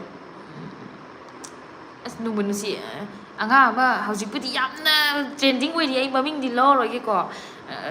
ꯃꯥꯅꯕꯨꯗꯤ ꯑꯩ ꯀꯥꯎꯔꯝꯕꯁꯨ ꯌꯥꯏ ꯃꯥꯁꯦ ꯗꯦ ꯁ꯭ꯀꯣꯂꯔ ꯑꯣꯏꯌꯦꯕ ꯑꯩꯈꯣꯏ ꯁ꯭ꯀꯨꯜꯗ ꯑꯩꯅ ꯕꯣꯔꯗꯤꯡꯗ ꯂꯩꯕꯅꯦ ꯃꯥꯅ ꯂꯤꯞꯁꯇꯤꯛꯁꯦ ꯄꯨꯔꯛꯀꯗꯣꯏꯅꯤ ꯃꯄꯥꯟꯗꯩ ꯑꯩꯅ ꯃꯅꯨꯡꯗ ꯌꯣꯟꯗꯣꯏꯅꯤ ꯍꯧꯖꯤꯛ ꯅꯨꯄꯤ ꯃꯆꯥꯁꯦ ꯑꯩꯈꯣꯏꯒꯤ ꯍꯦꯛ ꯖꯨꯅꯤꯌꯔꯅꯦꯕ ꯍꯧꯖꯤꯛꯇꯤ ꯃꯥ ꯉꯥꯛꯇ ꯉꯥꯏꯔꯦ ꯏꯟꯇꯔꯅꯦꯠꯇ ꯀꯩꯗ ꯑꯃꯗ ꯃꯥ ꯉꯥꯛꯇ ꯉꯥꯏꯔꯦ ꯅꯨꯡꯕꯨ ꯅꯨꯡꯁꯤ ꯃꯥꯗꯤ ꯀꯧꯔꯕꯅꯤ ꯃꯥ ꯂꯤꯞꯁꯇꯤꯛ ꯄꯨꯔꯛꯀꯗꯣꯏꯅꯦ ꯑꯁ ꯑꯩꯅ ꯌꯣꯟꯗꯣꯏꯅꯦ ꯐꯥꯗꯅꯒ ꯇꯧꯏ ꯄꯣꯠꯅꯤ ꯑꯁ ꯅꯨꯡꯁꯤ ꯑꯗꯨ ꯈꯪꯗ꯭ꯔꯦ ꯐꯥꯔꯁ ꯂꯞꯁꯦ ꯈꯪꯗ꯭ꯔꯦ ꯍꯥꯏꯇꯥꯔꯦ ꯅꯪꯒꯤ ꯀꯣꯏꯁꯟꯁꯦ ꯖꯥꯔꯀꯤ ꯀ꯭ꯂꯥꯁ 8 9 ꯀꯥꯔꯛꯄꯗ ꯏꯔꯥꯡ ꯈꯒ ꯆꯦꯟꯕꯗꯤ ꯍꯧꯔꯛꯑ ꯄꯣꯠꯅꯦꯗ ꯅꯠꯇ꯭ꯔꯥ ꯑꯗꯩ ꯑꯩꯈꯣꯏꯒꯤ ꯌꯨꯝꯗꯒ ꯁꯨꯇꯤꯒ ꯊꯣꯛꯑ ꯑꯩ ꯕꯣꯔꯗꯤꯡꯗ ꯑꯗꯨꯝ ꯂꯩꯔꯛꯑꯦ ꯑꯩꯗꯤ ꯕꯣꯔꯗꯤꯡꯗ ꯑꯗꯨꯝ ꯀ꯭ꯂꯥꯁ ꯀꯌꯥ 4ꯗꯒꯤꯅꯅꯦ 12 ꯂꯣꯏꯔꯕ ꯀꯣꯂꯦꯖ ꯑꯩ ꯗꯤ ꯑꯦꯝꯗ ꯀꯥꯔꯝꯃꯦ ꯗꯤ ꯑꯦꯝꯗ ꯀꯥꯔꯀꯥꯟꯗ ꯑꯩꯁꯦ ꯑꯇꯣꯞꯄ ꯗꯤꯄ꯭ꯂꯣꯃꯥꯁꯨ ꯇꯧꯕ ꯑꯗꯨ ꯀꯣꯂꯦꯖ ꯑꯩꯅ 2 ꯆꯟꯕꯅꯦꯕ ꯑꯣꯄꯟ ꯌꯨꯅꯤꯚꯔꯁꯤꯇꯤꯗ ꯑꯃ ꯗꯤ ꯑꯦꯝꯗ ꯑꯃ ꯇꯧꯕꯅꯦꯕ ꯑꯩꯁꯦ ꯗꯤ ꯑꯦꯝꯒ ꯖꯤꯄꯤꯒ ꯊꯥꯔꯒ ꯑꯅꯤꯃꯛ ꯈꯜꯂꯒ ꯑꯩꯅ ꯗꯤ ꯑꯦꯝꯁꯦ ꯈꯜꯂꯒ ꯗꯤ ꯑꯦꯝꯒ ꯀꯩꯅꯣ ꯇꯧꯕꯗꯒꯤ ꯑꯩꯅ ꯑꯃꯨꯛ ꯗꯤꯄ꯭ꯂꯣꯃꯥ ꯇꯧꯕꯒꯤ ꯑꯇꯣꯞꯄ ꯁ꯭ꯇꯦꯠꯇ ꯎꯇꯔꯈꯟꯗ ꯆꯠꯂꯀꯥꯟꯗ ꯑꯩꯁꯦ ꯗꯤ ꯑꯦꯝꯒꯤꯁꯦ ꯍꯨꯟꯗꯣꯛꯑꯝꯃꯦꯗꯅ ꯑꯗꯨꯒ ꯑꯩ ꯑꯣꯄꯟ ꯌꯨꯅꯤꯚꯔꯁꯤꯇꯤꯁꯤꯗ ꯇꯧꯔꯀꯥꯟꯗ ꯑꯗꯨꯃꯥꯏꯅ ꯇꯧꯈꯤꯕꯀꯣ ꯑꯗꯨꯃꯥꯏꯅ ꯇꯧꯔꯒ ꯑꯩꯁꯦ ꯑꯗꯨꯝ ꯀ꯭ꯂꯥꯁ 4ꯗꯒꯤꯅ 12 ꯂꯣꯏꯔꯕꯧꯕ ꯀꯣꯂꯦꯖ ꯂꯣꯏꯔꯕꯧꯕ ꯍꯧꯖꯤꯛ ꯐꯥꯎꯕ ꯁꯤꯒꯗꯅꯦ ꯁꯨꯇꯤ ꯑꯩꯁꯦ ꯑꯪꯀ ꯌꯥꯝ ꯍꯩꯇꯕꯅꯤꯅ ꯁꯝꯃꯔ ꯕ꯭ꯔꯦꯛ ꯊꯥꯔꯁꯨ ꯑꯃ ꯊꯥꯔꯁꯨ ꯑꯗꯨꯝ ꯕꯣꯔꯗꯤꯡꯗ ꯀꯣꯆꯤꯡꯒꯤ ꯑꯃꯒꯤ ꯑꯗꯨꯝ ꯊꯝꯖꯤꯜꯂꯦꯕꯀꯣ ꯃꯥꯃ ꯍꯣꯏꯅ ꯑꯗꯨꯃꯥꯏꯅ ꯇꯧꯋꯦ ꯑꯗꯣ ꯃꯔꯛ ꯃꯔꯛꯇ ꯌꯨꯝꯗꯒ ꯂꯩꯕꯗꯣ ꯑꯩꯈꯣꯏꯒꯤ ꯏꯟꯈꯠꯂꯛꯄꯒꯤ ꯍꯥꯏꯇꯥꯔꯦꯀꯣ ꯅꯪ ꯐꯥꯔꯁ ꯂꯞꯀꯤ ꯃꯇꯥꯡꯗ ꯑꯃꯨꯛ ꯂꯥꯛꯇꯣꯏꯅꯤꯀꯣ ꯑꯩ ꯋꯥꯔꯤꯁꯦ ꯇꯦꯔꯥ ꯃꯦꯔꯥ ꯈꯔ ꯗꯤꯖꯜꯂꯦ ꯁꯣꯏꯔꯗꯤꯀꯣ ꯑꯩ ꯃꯁꯥꯏꯅꯦ ꯑꯗꯨꯃꯥꯏꯅ ꯇꯧꯔꯦ ꯑꯩꯈꯣꯏ ꯌꯨꯝꯗꯒ ꯂꯩꯕꯗ ꯌꯥꯎꯁꯪꯒꯤ ꯑꯩ ꯀꯥꯎ ꯉꯝꯗꯕ ꯍꯥꯏꯇꯥꯔꯦꯀꯣ ꯏꯔꯥꯡꯗꯣ ꯃꯨꯠꯇꯣ ꯑꯩꯈꯣꯏꯒꯤ ꯌꯥꯎꯁꯪꯒꯤ ꯏꯁꯩ ꯀ꯭ꯂꯞꯇꯒ ꯊꯥꯔꯛꯄꯗꯣ ꯃꯅꯤꯄꯨꯔꯤ ꯏꯁꯩꯒ ꯊꯥꯔꯛꯄꯗꯣ ꯑꯩꯈꯣꯏꯒꯤ ꯅꯨꯡꯁꯤꯠꯀ ꯁꯤꯠꯂꯤꯗꯅꯀꯣ ꯑꯁ ꯈꯤꯇꯪ ꯑꯩꯈꯣꯏ ꯁꯝꯅꯥꯒꯁꯦ ꯈꯤꯇꯪ ꯁꯦꯝꯃꯒ ꯀꯦꯕꯅ ꯀꯩꯁꯨ ꯀꯩꯅꯣꯇ ꯍꯩꯖꯕ ꯅꯠꯇꯕꯅꯤꯅ ꯈꯔ ꯏꯟꯈꯠꯂꯛꯏꯕꯅꯤꯀꯣ ꯑꯩꯈꯣꯏꯒꯤ ꯂꯝꯕꯤ ꯂꯝꯖꯥꯎꯒ ꯊꯣꯛꯅꯤꯡꯕ ꯑꯃ ꯇꯧꯗꯥꯏꯅꯦ ꯑꯗꯨꯏꯗꯣ ꯑꯩꯈꯣꯏ ꯃꯥ ꯁꯨꯡꯌꯥ ꯌꯥꯗꯦꯀꯣ ꯑꯩꯁꯨ ꯄꯥꯝꯗꯦꯕꯀꯣ ꯌꯥꯝꯁꯨ ꯆꯠꯂꯛꯇꯦ ꯑꯗꯣ ꯑꯩꯈꯣꯏꯒꯤ ꯑꯃꯨꯛ ꯌꯨꯝ ꯊꯣꯛꯂꯛꯄꯗ ꯑꯩꯈꯣꯏꯒꯤ ꯏꯃꯥꯟꯅꯕꯤꯒ ꯑꯩꯈꯣꯏꯒꯤ ꯂꯝꯕꯤꯗꯒ ꯆꯠꯅꯤꯡꯕꯤ ꯃꯤꯅ ꯂꯛꯅꯔꯒ ꯍꯔꯥꯎꯕꯤ ꯑꯁ ꯇꯧꯕꯗꯣ ꯑꯗꯨꯃꯥꯏꯅ ꯈꯔꯒꯗꯤ ꯇꯧꯔꯛꯈꯤꯗꯦ ꯑꯗꯥꯏꯗ ꯒ꯭ꯌꯥꯟ ꯃꯦꯟ ꯇꯥꯗꯕꯤꯁꯦ ꯑꯉꯥꯡ ꯄꯪꯊꯦꯡ ꯊꯦꯡꯅꯈꯤ ꯈꯔ ꯅꯠꯇꯦ ꯑꯃ ꯑꯗꯨꯒꯤ ꯐꯥꯔꯁ ꯂꯞ ꯆꯤꯡꯒꯗ꯭ꯔꯣ ꯈꯪꯗꯦ ꯑꯩꯒꯤ ꯂꯞꯇꯤ ꯑꯩ ꯐꯥꯔꯁ ꯂꯞꯇꯤ ꯃꯃꯥ ꯃꯊꯪ ꯑꯩꯒꯤ ꯍꯨꯏ ꯃꯊꯪ ꯃꯃꯥ ꯍꯨꯏ ꯃꯊꯪ ꯃꯅꯥꯎ ꯂꯩꯇꯦ ꯃꯃꯥ ꯑꯩꯒꯤ ꯍꯨꯏ ꯑꯩꯒꯤ ꯐꯦꯃꯤꯂꯤ ꯀꯩꯀꯩ ꯑꯇꯩ ꯑꯩ ꯐ꯭ꯔꯦꯟꯒ ꯂꯣꯏ ꯁꯥꯎꯟ ꯇꯧꯔꯅꯤ ꯐ꯭ꯔꯦꯟꯁꯨ ꯑꯗꯨꯝ ꯂꯩꯕꯅꯦ ꯈꯔ ꯖꯥꯔꯀꯤ ꯌꯥꯔꯦꯀꯣ hi you are so beautiful do you speak English yes I do speak English yes ꯆꯦꯔꯕꯤ ꯑꯩꯈꯣꯏꯗꯤ ꯅꯣꯏꯔꯗꯤ ꯐꯖꯔꯦ ꯅꯠꯇ꯭ꯔꯥ ꯖꯥꯔꯀꯤ ꯃꯦꯔꯤꯖ ꯂꯥꯏꯐꯁꯦ ꯀꯩꯅꯣ ꯍꯥꯏꯅ ꯀꯩꯅꯦ ꯍꯥꯏꯅ ꯍꯥꯏꯅꯤꯡꯉꯤ ꯑꯣꯀꯦ ꯖꯥꯔꯀꯤ ꯑꯩ ꯂꯥꯏꯐꯁꯦ ꯂꯣꯏꯁꯤꯜꯂꯒꯦ ꯅꯪ ꯍꯌꯦꯡ ꯑꯩꯒꯤ ꯁꯨꯇꯤꯅꯦ ꯈꯔ ꯉꯟꯅ ꯍꯌꯦꯡ ꯅꯠꯇ꯭ꯔꯒ ꯍꯪꯆꯤꯠ ꯑꯩ ꯈꯔ ꯉꯟꯅ ꯂꯥꯏꯐ ꯊꯥꯔꯛꯀꯦ ꯅꯣꯏ ꯂꯣꯏ ꯂꯥꯛꯑꯣ ꯍꯪꯉꯛꯑꯣ ꯑꯗꯨꯒꯀꯣ ꯉꯁꯤꯒꯤꯗꯤ ꯑꯩ ꯂꯣꯏꯁꯤꯜꯂꯒꯦ ꯁꯤꯗꯩꯁꯤꯗ ꯊꯣꯏꯅꯥꯎ ꯐꯤꯖꯝ ꯑꯩꯅ ꯈꯣꯏꯗꯥꯖꯕ ꯅꯨꯡꯁꯤꯕ ꯐꯪꯂꯔꯣꯏꯗ꯭ꯔꯗ ꯁꯛꯂꯛꯑꯣ ꯑꯩ ꯁꯛꯈꯤꯗꯨꯗꯤ ꯉꯁꯥꯏ ꯁꯛꯏꯗꯨꯗꯤ ꯑꯩꯅ ꯈꯣꯏꯗꯥꯖꯕ ꯅꯨꯡꯁꯤꯕ ꯐꯪꯂꯔꯣꯏꯗ꯭ꯔꯥ ꯑꯩꯅ ꯄꯥꯈꯠꯆꯩꯗꯣ ꯍꯥꯏꯕ꯭ꯔꯣ ꯈꯪꯗꯦꯗ ꯑꯩꯁꯨ ꯀꯥꯎꯈ꯭ꯔꯦꯗ ꯅꯣꯏꯅ ꯍꯥꯏꯖꯤꯜꯂꯗꯤ ꯈꯪꯗꯦꯕ ꯑꯩ ꯉꯁꯥꯏ ꯁꯨꯝ ꯁꯛꯑꯝꯕꯗꯨꯗꯤ ꯃꯊꯟꯇ ꯁꯛꯑꯝꯀꯥꯟꯗ ꯊꯣꯛꯏꯁꯦ ꯆꯦꯅ ꯇ꯭ꯌꯨꯁꯗꯦꯗ ꯄꯣꯛꯄ ꯅꯧꯄꯥꯅ ꯋꯦꯅꯁꯗꯦꯗ ꯑꯣ ꯅꯪ ꯋꯦꯅꯁꯗꯦꯗ ꯄꯣꯛꯄ꯭ꯔꯥ 이봄자 제 로날도 or 메시 don't ask me trick question ꯑꯩ ꯌꯥꯝ ꯄꯥꯝꯗꯦ no ꯑꯩ ꯍꯦꯠ ꯇꯧꯋꯦ ꯍꯥꯏꯕ ꯅꯠꯇꯦꯕ ꯑꯩꯗꯤ I'm not into like ꯐꯨꯠꯕꯣꯜꯒꯨꯝꯕꯗ ꯁꯥꯟꯅꯕ ꯈꯣꯠꯅꯕꯗꯤ ꯌꯥꯝ ꯀꯟꯅ ꯑꯣꯏꯗꯦ ꯑꯩ ꯑꯗꯨꯅ ꯑꯅꯤꯃꯛ ꯄꯥꯝꯃꯦ ꯍꯥꯏꯔꯒꯦ ꯑꯝꯇ ꯄꯥꯝꯗꯦ ꯍꯥꯏꯗꯨꯁꯨ ꯑꯅꯤꯃꯛ ꯄꯥꯝꯃꯦ ꯑꯩ ꯑꯝꯇ ꯂꯩꯇꯦ ꯕꯥꯏꯑꯁ ꯂꯩꯁꯥꯡꯇꯣꯟ ꯆꯦ ꯅꯨꯡꯇꯤꯒꯤ ꯂꯥꯏꯚ ꯊꯥꯔꯛꯎꯀꯣ ꯆꯦꯒꯤ ꯂꯥꯏꯚ ꯌꯦꯡꯉꯒ ꯋꯥꯈꯜ ꯆꯥꯎꯊꯣꯛꯏ ꯊꯥꯔꯛꯀꯦ ꯃꯤ ꯀꯅꯥꯝ ꯌꯦꯡꯗ꯭ꯔꯁꯨ ꯅꯣꯏ ꯑꯃꯅꯤ ꯌꯦꯡꯅꯤꯡꯉꯗꯤ ꯅꯣꯏꯒꯤꯗꯃꯛꯇ ꯈꯔ ꯊꯥꯔ ꯂꯣꯏꯔꯦ ꯕꯦꯕꯤꯇꯣ ꯂꯋꯥꯡ ꯆꯦꯁꯦ ꯀꯣꯂꯦꯖ ꯇꯝꯃꯤꯕꯣ ꯕꯦꯕꯤꯇꯣ ꯀꯔꯝꯕ ꯕꯦꯕꯤꯇꯣꯅꯣ ꯁꯤꯕꯨ ꯏꯃꯥꯟꯅꯕ ꯕꯦꯕꯤꯇꯣꯗ꯭ꯔꯣ ꯀꯣꯂꯦꯖ ꯇꯝꯃꯤꯕ ꯃꯥꯟꯕ꯭ꯔꯣ ꯑꯩꯁꯤꯕ ꯇꯝꯗ꯭ꯔꯦꯍꯦ ꯂꯣꯏꯔꯄꯣꯠꯅꯤ ꯀꯗꯥꯏꯗꯒꯤ ꯕꯤ.ꯑꯦꯗꯀ ꯂꯣꯏꯔꯄꯣꯠꯅꯤ ꯀꯩꯅꯣ ꯑꯩ ꯇꯝꯃꯛꯏ ꯃꯌꯥꯝꯁꯦ ꯀꯣꯂꯦꯖꯀꯥꯗꯣ ꯑꯅꯤꯅꯦ ꯑꯩꯅ ꯃꯤꯡ ꯆꯜꯂꯝꯃꯤꯗꯤ ꯌꯦꯡꯉꯨꯅꯦ ꯏꯃꯥꯏ ꯄꯦꯝꯃ ꯗꯤꯄ꯭ꯂꯣꯃꯥ ꯇꯧꯔꯦ ꯏꯟꯇꯔꯟꯁꯤꯞ ꯇꯧꯔꯦ ꯗꯥꯏꯠ ꯇꯧꯔꯦ B.Ed ꯇꯧꯔꯦ ꯀꯝꯄ꯭ꯌꯨꯇꯔꯒꯤ ꯑꯃꯨꯛ ꯀꯣꯀꯥ ꯀꯥꯏꯗꯣ ꯇꯧꯔꯝꯃꯦ ꯑꯁ ꯌꯥꯝ ꯇꯧꯔꯝꯈ꯭ꯔꯦꯗ ꯂꯣꯏꯔꯄꯣꯠꯅꯦꯗ ꯅꯦꯇ꯭ꯔꯤꯅꯥ ꯑꯩꯗꯣ ꯑꯩꯒꯤ ꯅꯨꯄꯥꯅ ꯍꯧꯖꯤꯛꯇꯤ ꯄꯥꯝꯗ꯭ꯔꯦ ꯃꯣꯏ ꯊꯤꯔꯦ ꯈꯥꯏꯅꯔꯁꯦ ꯍꯥꯏꯔꯛꯏ ꯅꯦꯇ꯭ꯔꯤꯅꯥ ꯅꯪꯒꯤ ꯋꯥꯔꯤꯗꯣ ꯏꯟꯁꯇꯥꯗ ꯂꯥꯛꯄ꯭ꯔꯥ ꯅꯠꯇ꯭ꯔꯒ ꯃꯊꯪꯒꯤ ꯂꯥꯏꯞꯇ ꯇꯧꯕ꯭ꯔꯥ ꯇꯧꯔꯁꯤ ꯅꯪꯒꯤ ꯋꯥꯔꯤꯗꯤ ꯌꯥꯝ ꯅꯨꯡꯉꯥꯏꯕ ꯇꯣꯄꯤꯛꯅꯤꯀꯣ ꯃꯊꯪ ꯇꯧꯔꯁꯤ ꯔꯦꯖꯤꯌꯥꯅꯣꯡ ꯍꯥꯏ ꯍꯦꯟꯊꯣꯏ ꯑꯝꯇ ꯍꯥꯏꯔꯛꯑꯣ ꯏꯆꯥ ꯅꯤꯄꯥꯁꯨ ꯂꯥꯏꯚ ꯌꯦꯡꯉꯤꯌꯦ ꯍꯥꯏ ꯍꯦꯟꯊꯣꯏ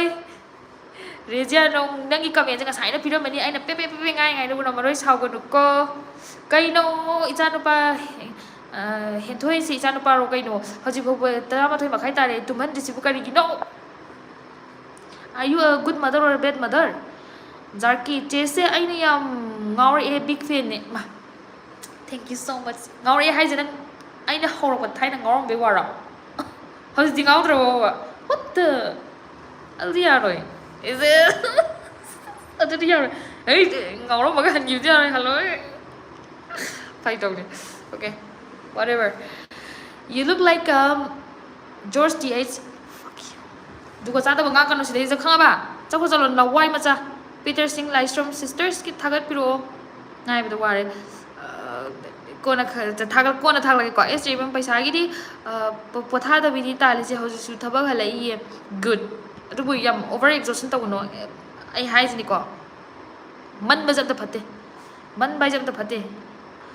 ꯁꯨꯃꯜꯂꯁꯨ ꯐꯠꯇꯦ ꯁꯨꯃꯟꯗꯁꯨ ꯐꯠꯇꯦ ꯇꯨꯝꯃꯜꯂꯁꯨ ꯐꯠꯇꯦ ꯇꯨꯝꯃꯟꯗꯁꯨ ꯐꯠꯇꯦ ꯍꯧꯃꯜꯂꯁꯨ ꯐꯠꯇꯦ ꯍꯧꯃꯟꯗꯁꯨ ꯐꯠꯇꯦ ꯆꯥꯃꯜꯂꯁꯨ ꯐꯠꯇꯦ ꯆꯥꯃꯟꯗꯁꯨ ꯐꯠꯇꯦ Monday is not good. So everything balanced out, okay? And try to enjoy. Jarki che iwa hostel da masak phajaba mi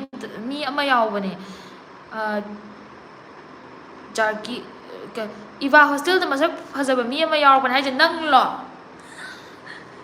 lo phajaba haije ai ro esa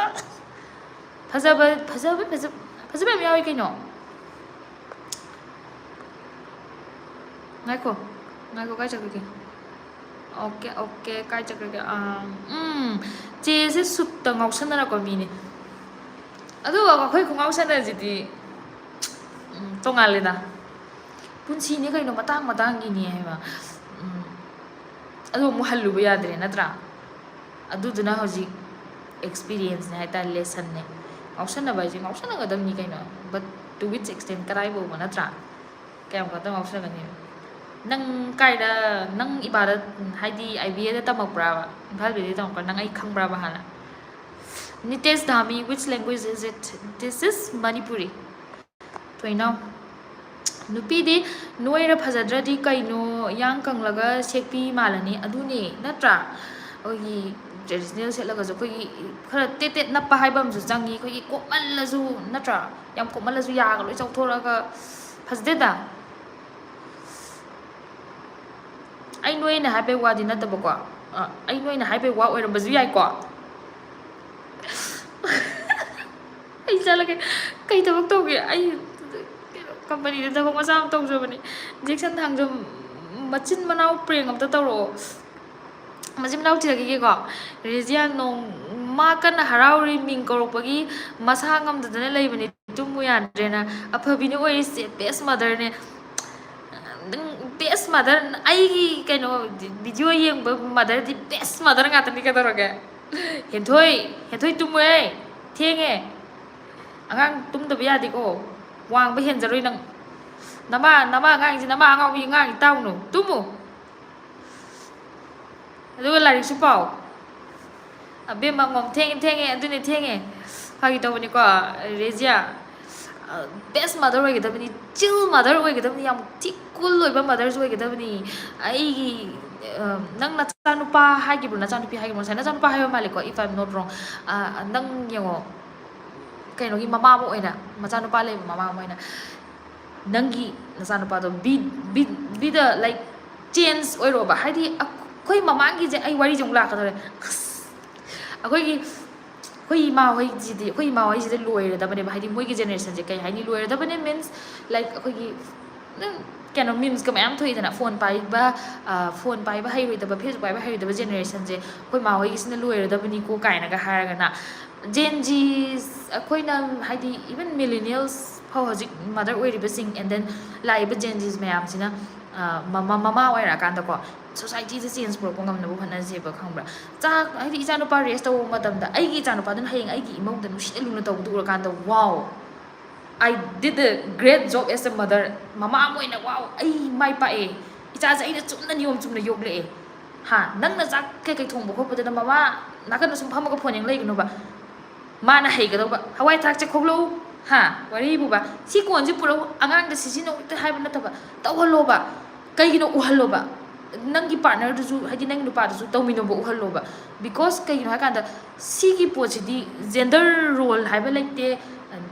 basic ꯑꯩꯈꯣꯏꯒꯤ ꯍꯤꯡꯕꯗ ꯆꯪꯕ ꯕꯦꯁꯤꯛ ꯅꯦꯁꯦꯁꯤꯇꯤꯅꯤ ꯍꯥꯏꯕꯗꯣ ꯈꯪꯍꯜꯂꯣꯕ ꯑꯗꯩ ꯅꯨꯡꯉꯥꯏꯅꯗꯕ ꯑꯃ ꯂꯩꯔꯁꯨ ꯐ꯭ꯔꯦꯟ ꯑꯃ ꯍꯥꯏꯗꯤ ꯅꯪ ꯃꯃꯥꯁꯦ ꯂꯣꯏ ꯍꯥꯏꯒꯗꯕꯅꯤ ꯀꯝꯃ꯭ꯌꯨꯅꯤꯀꯦꯠ ꯇꯧꯕ ꯉꯝꯍꯜꯂꯣꯕ ꯀꯩꯅꯣꯝꯃ ꯅꯨꯡꯉꯥꯏꯇꯕ ꯂꯩꯔꯁꯨ ꯅꯪ ꯑꯗꯨ ꯇꯧꯒꯅꯣ ꯄꯥꯛ ꯐꯨꯔꯒ ꯂꯣꯏꯁꯤꯟꯕꯤꯗꯕꯤꯗ ꯑꯩ ꯄꯦꯔꯦꯟ ꯅꯠꯇꯦ ꯑꯗꯨ ꯑꯣꯏꯔꯁꯨ ꯑꯩꯅ ꯄꯥꯝꯖꯕꯩ ꯍꯥꯏꯖꯩꯅꯤꯀꯣ ꯔꯦꯖꯤꯌꯥ ꯅꯉꯣꯟꯗ ꯁꯥꯎꯒꯅꯨꯀꯣ ꯑꯩ ꯈꯔꯕꯨꯗꯤ ꯉꯥꯡꯉꯦ ꯍꯥꯏꯗꯤ ꯃꯌꯥꯝ ꯆꯤꯟꯕꯨꯗꯤ ꯈꯔ ꯌꯥꯎꯋꯦ ꯁꯥꯎꯒꯅꯨ ꯅꯪꯉꯔꯣꯏꯗꯕ ꯑꯗꯨꯒꯤꯅꯦ ꯑꯗꯨꯃꯥꯏꯅ ꯇꯧꯕꯤꯌꯣꯕ ꯈꯪꯉꯕ ꯑꯗꯨꯒ ꯐꯨꯔꯒ ꯈꯣꯠꯂꯒ ꯅꯪ ꯑꯗꯨꯗ ꯍꯥꯏꯔ ꯁꯛꯄꯨꯗꯤ ꯏꯔꯦꯟꯅ ꯀꯧꯁꯟꯕꯤꯌꯣꯕ ꯕꯨꯡꯉꯣ ꯏꯕꯦꯝꯃ ꯀꯣ ꯏꯆꯥ ꯅꯨꯡꯁꯤꯕꯤ ꯏꯆꯥ ꯅꯨꯡꯁꯤꯕ ꯏꯆꯥ ꯀꯩꯗꯧꯔꯦ ꯑꯩꯈꯣই ꯍꯥꯏꯗꯤ ꯃꯌꯥꯝ ꯑꯃ ꯑꯩꯈꯣꯏꯒꯤ ꯀꯩꯅꯣꯁꯤꯗꯗꯤ ꯑꯗꯨꯒꯤ ꯄꯣꯠꯇꯣ ꯂꯩꯇꯕ ꯃꯌꯥꯝ ꯌꯥꯎꯋꯦꯕ ꯑꯗꯨ ꯆꯥꯎꯔꯛꯑꯒꯁꯨ ꯑꯗꯨꯝ ꯇꯧꯈꯤꯗꯣꯏꯅꯦꯕ ꯇꯧꯍꯧꯗ꯭ꯔꯒꯗꯤ ꯁꯥꯎꯅꯔꯅꯤ ꯈꯣꯠꯅꯔꯅꯤ ꯂꯥꯎꯅꯔꯅꯤ ꯄꯣꯠ ꯆꯩ ꯊꯨꯒꯥꯏꯅꯔꯅꯤ ꯂꯪꯒꯥꯏꯅꯔꯅꯤ ꯂꯣꯏꯁꯟꯅꯒꯅꯤ ꯅꯣꯡꯉꯥꯜꯂ ꯀꯥꯎꯅꯔꯒ ꯈꯜꯂꯛꯑꯦ ꯀꯥꯎꯅꯖꯔꯛꯀꯅꯤ ꯅꯣ ꯑꯗꯨ ꯌꯥꯗꯦ ꯀꯝꯃ꯭ꯌꯨꯅꯤꯀꯦꯠ ꯇꯧꯕ ꯇꯝꯕꯤꯒꯗꯕꯅꯦꯕ ꯂꯥꯛꯑꯣ ꯅꯪ ꯉꯁꯥꯏ ꯇꯧꯔꯤꯗꯣ ꯃꯃꯥ ꯄꯥꯝꯗꯦ ꯅꯪ ꯀꯩꯒꯤꯅꯣ ꯑꯗꯨꯃꯥꯏꯅ ꯇꯧꯔꯤꯗꯣ ꯏꯆꯥ ꯂꯩꯗꯅ ꯄꯣꯠꯇꯣ ꯑꯗꯨꯒꯨꯝꯕꯗꯣ ꯇꯧꯕꯤꯌꯣꯕ ꯃꯃꯥ ꯑꯃ ꯑꯣꯏꯅ ꯃꯗꯔ ꯑꯃ ꯑꯣꯏꯅꯀꯣ ꯅꯪ ꯐꯠꯇꯦ ꯍꯥꯏꯕꯗꯤ ꯅꯪ ꯕꯦꯁ ꯃꯗꯔꯅꯤ ꯑꯣꯏꯔꯤꯁꯦ ꯍꯥꯏꯕꯗꯣ ꯑꯩ ꯌꯥꯝ ꯍꯔꯥꯎꯋꯦ ꯑꯗꯨꯒꯗꯤ ꯏꯆꯥ ꯅꯨꯡꯁꯤꯅ ꯇꯧꯕꯤꯌꯨ ꯏꯆꯥꯁꯨ ꯀꯩꯅꯣꯁꯨ ꯍꯥꯏꯕꯗꯤ ꯋꯥꯔꯤ ꯋꯥꯇꯥꯏ ꯌꯥꯝ ꯇꯣꯏꯅ ꯁꯥꯕꯤꯌꯨ ꯏꯆꯥꯒ ꯅꯛꯅ ꯂꯣꯏꯅꯕꯤꯌꯨ ꯑꯗꯨꯒ ꯃꯃꯥꯁ ꯕꯣꯏꯗꯤ ꯑꯣꯏꯍꯟꯒꯅꯨ ꯕꯠ ꯈꯪꯍꯜꯂꯨ ꯂꯣꯏꯅꯃꯛ ꯎꯍꯜꯂꯨ ꯑꯗꯨꯒ ꯅꯪ ꯅꯆꯥ ꯂꯩꯔꯤꯁꯤꯗꯤ ꯅꯆꯥꯅ ꯅꯪ ꯅꯨꯡꯁꯤꯔꯗꯤ ꯀꯩꯁꯨ ꯅꯠꯇꯦ ꯃꯃꯥꯗ ꯅꯨꯡꯁꯤꯗꯕ ꯃꯤꯈꯩ ꯃꯆꯥꯅ ꯑꯝꯇ ꯅꯨꯡꯁꯤꯔꯣꯏ ꯋꯥ ꯂꯣꯏꯔꯦ ꯁꯤꯗ ꯑꯗꯨꯒꯤ ꯅꯪ ꯅꯆꯥꯁꯨ ꯑꯗꯨꯝ ꯆꯥꯎꯔ ꯑꯗꯨꯝ ꯈꯪꯉꯛꯀꯅꯤ ꯑꯗꯨꯅ ꯃꯤ ꯑꯇꯩꯒꯤꯗꯤ ꯗꯔꯀꯥꯔ ꯇꯥꯗꯦ ꯅꯆꯥ ꯅꯨꯡꯁꯤꯌꯨ ꯅꯆꯥ ꯐꯍꯜꯂꯨ ꯃꯍꯩ ꯆꯥꯅꯕ ꯈꯪꯉꯕ ꯃꯍꯩ ꯆꯥꯅꯕꯗꯃꯛꯇ ꯏꯆꯥ ꯌꯣꯛꯀꯗꯕ ꯅꯠꯇꯦ ꯃꯔꯝꯗꯤ ꯃꯣꯏꯁꯨ ꯑꯩꯈꯣꯏ ꯊꯣꯛꯆꯔꯛꯀꯦ ꯂꯥꯛꯆꯒꯦ ꯍꯥꯏꯔꯒ ꯊꯣꯛꯂꯛꯄ ꯅꯠꯇꯦꯗꯅ ꯑꯩꯈꯣꯏꯅ ꯄꯣꯛꯄꯤꯕꯅꯦꯗꯅ ꯑꯗꯨꯗꯨꯅ ꯃꯥꯒꯤꯁꯨ ꯐꯅꯕ ꯅꯪꯁꯨ ꯅꯨꯡꯉꯥꯏꯖꯅꯕ ꯐꯖꯅ ꯏꯆꯥ ꯁꯦꯝꯕꯤꯌꯨꯀꯣ ꯊꯣꯏꯅꯥꯎ ꯑꯕꯦꯝꯃ ꯑꯣꯀꯦ ꯍꯥꯏ ꯑꯕꯦꯝꯃ ꯀꯣ ꯊꯣꯏꯅꯥꯎ ꯏꯉꯥꯎ ꯉꯥꯎꯅ ꯂꯩꯕꯅ ꯅꯨꯡꯉꯥꯏꯕꯅꯤ ꯑꯉꯥꯡ ꯈꯔ ꯄꯨꯜꯂꯒ ꯌꯥ ꯂꯥꯡꯂꯒ ꯅꯠꯇ꯭ꯔꯥ ꯑꯗꯨꯁꯨ ꯅꯨꯡꯉꯥꯏ ꯖꯥꯔꯀꯤ ꯇ꯭ꯋꯤꯟꯁ ꯄ꯭ꯔꯦꯡꯗꯣ ꯑꯝꯇꯒ ꯇꯧꯕꯤꯔꯛꯑꯣ ꯇꯧꯖꯔꯛꯀꯦ ꯕꯦꯕꯦꯇꯣ ꯂꯨꯋꯥꯡ ꯆꯦꯁꯤ ꯀꯩ ꯃꯤꯡ ꯀꯧꯒꯦ ꯀꯩꯅꯣꯅꯦ ꯑꯩ ꯀꯩꯅꯣꯗꯨꯗꯤ ꯌꯦꯡꯉꯣ ꯖꯥꯔꯀꯤ ꯄ꯭ꯔꯦꯡ ꯈꯤꯇꯪ ꯌꯥꯝ ꯇꯧꯕꯤꯌꯣ ꯌꯥꯔꯒꯗꯤ ꯑꯣꯀꯦ ꯂꯥꯏꯚꯄꯨꯗꯤ ꯑꯗꯨꯝ ꯊꯥꯕꯤꯔꯛꯄ ꯌꯥꯝ ꯅꯨꯡꯉꯥꯏꯖꯩ ꯑꯗꯨꯕꯨ ꯄ꯭ꯔꯦꯡ ꯚꯤꯗꯤꯑꯣ ꯊꯥꯒꯠꯂꯛꯀꯦ ꯑꯇꯣꯝꯕꯉꯣꯝ ꯆꯦ ꯈꯨꯗ ꯁꯥꯏꯗꯣ ꯑꯁꯦꯡꯕ ꯈꯪꯗꯦꯀꯣ ꯈꯪꯗꯦ ꯀꯔꯤ ꯍꯥꯏꯔꯒꯦ ꯃꯌꯥꯝ ꯁꯥꯎꯕ ꯌꯥꯗꯦ ꯈꯣꯡꯁꯨ ꯇꯣꯡꯗꯦ ꯑꯩꯅ ꯍꯥꯏꯗ꯭ꯔꯣ ꯈꯪꯗꯦꯅ ꯀꯩꯅꯣꯗ ꯐꯦꯁꯕꯨꯛꯇ ꯁꯨꯝ ꯀꯩꯀꯩ ꯃꯥꯒꯤ ꯃꯤꯝꯁ ꯀꯔꯤ ꯍꯥꯏꯅꯣ ꯅꯪ ꯂꯥꯏꯚ ꯂꯣꯏꯁꯜꯂꯒꯦ ꯏꯟꯁꯇꯥꯗ ꯍꯥꯏꯔꯛꯑꯣ ꯀꯔꯤ ꯍꯥꯏꯅꯣ ꯍꯥꯏꯗꯤ ꯀꯩ ꯍꯥꯏꯅꯣ ꯈꯨꯗ ꯁꯥꯏꯅ ꯀꯩ ꯍꯥꯏꯅꯣꯕ ꯈꯪꯉꯝꯕꯁꯨ ꯌꯥꯏꯑꯕ ꯑꯩꯅ ꯀꯩꯅꯣ ꯇꯧꯕ ꯑꯣꯏꯔꯝꯕꯁꯨ ꯌꯥꯏꯑꯕꯀꯣ ꯃꯁꯛꯀ ꯃꯃꯤꯡꯒ ꯀꯩꯅꯣ ꯇꯧꯗ ꯑꯩꯗꯤ ꯃꯥꯒꯤ ꯃꯃꯤꯡꯁꯨ ꯀꯩꯅꯣꯃ ꯑꯇꯣꯞꯄ ꯑꯃ ꯍꯥꯏꯗꯅꯀꯣ ꯏꯟꯁꯇꯥꯗ ꯃꯥꯅ ꯔꯤꯀ꯭ꯋꯦꯁ ꯍꯥꯞꯄ ꯀꯥꯟꯗ ꯑꯩ ꯈꯪꯕꯩ ꯋꯥꯅꯤꯀꯣ ꯆꯦꯇꯟ ꯏꯔꯩꯃꯛ ꯌꯦꯁ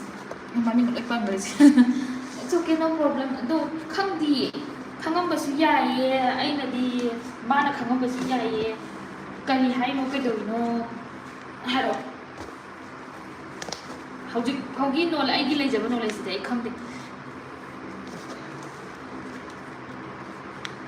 ꯃꯥꯂꯪꯕ ꯅꯪꯅ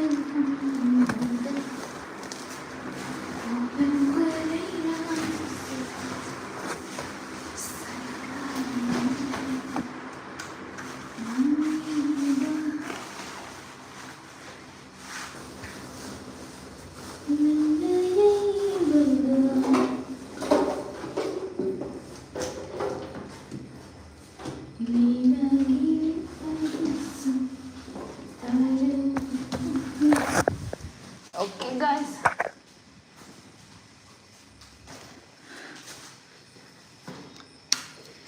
Fondokpa ngomdraba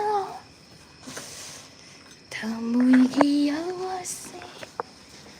Malangba nangna tabdi ꯑꯩꯁꯦ ꯀꯩꯅꯣ ꯃꯦꯀꯞ ꯀꯥꯎꯗꯧ ꯃꯥꯜꯂꯦ ꯅꯍꯥꯟꯁꯨ ꯁꯨꯃꯥꯏꯅ ꯍꯥꯏꯔꯒ ꯑꯩꯁꯦ ꯁꯣ ꯄꯨꯗꯕꯤ ꯂꯥꯛꯑꯦ ꯉꯥꯏꯈꯣꯀꯣ ꯑꯩꯁꯦ ꯃꯈꯥꯗ ꯀꯨꯝꯒꯦ ꯃꯌꯥꯝ ꯀꯩꯅꯣꯃ ꯀꯥꯎꯕꯗꯧ ꯇꯧꯋꯦꯕ ꯕꯣꯇꯜ ꯄꯨꯔꯦ ꯑꯩ ꯆꯥꯅꯕ ꯍꯥꯞꯄꯦ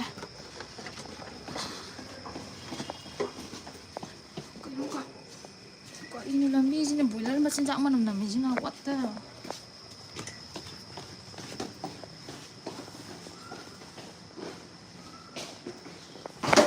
ꯎꯏꯃ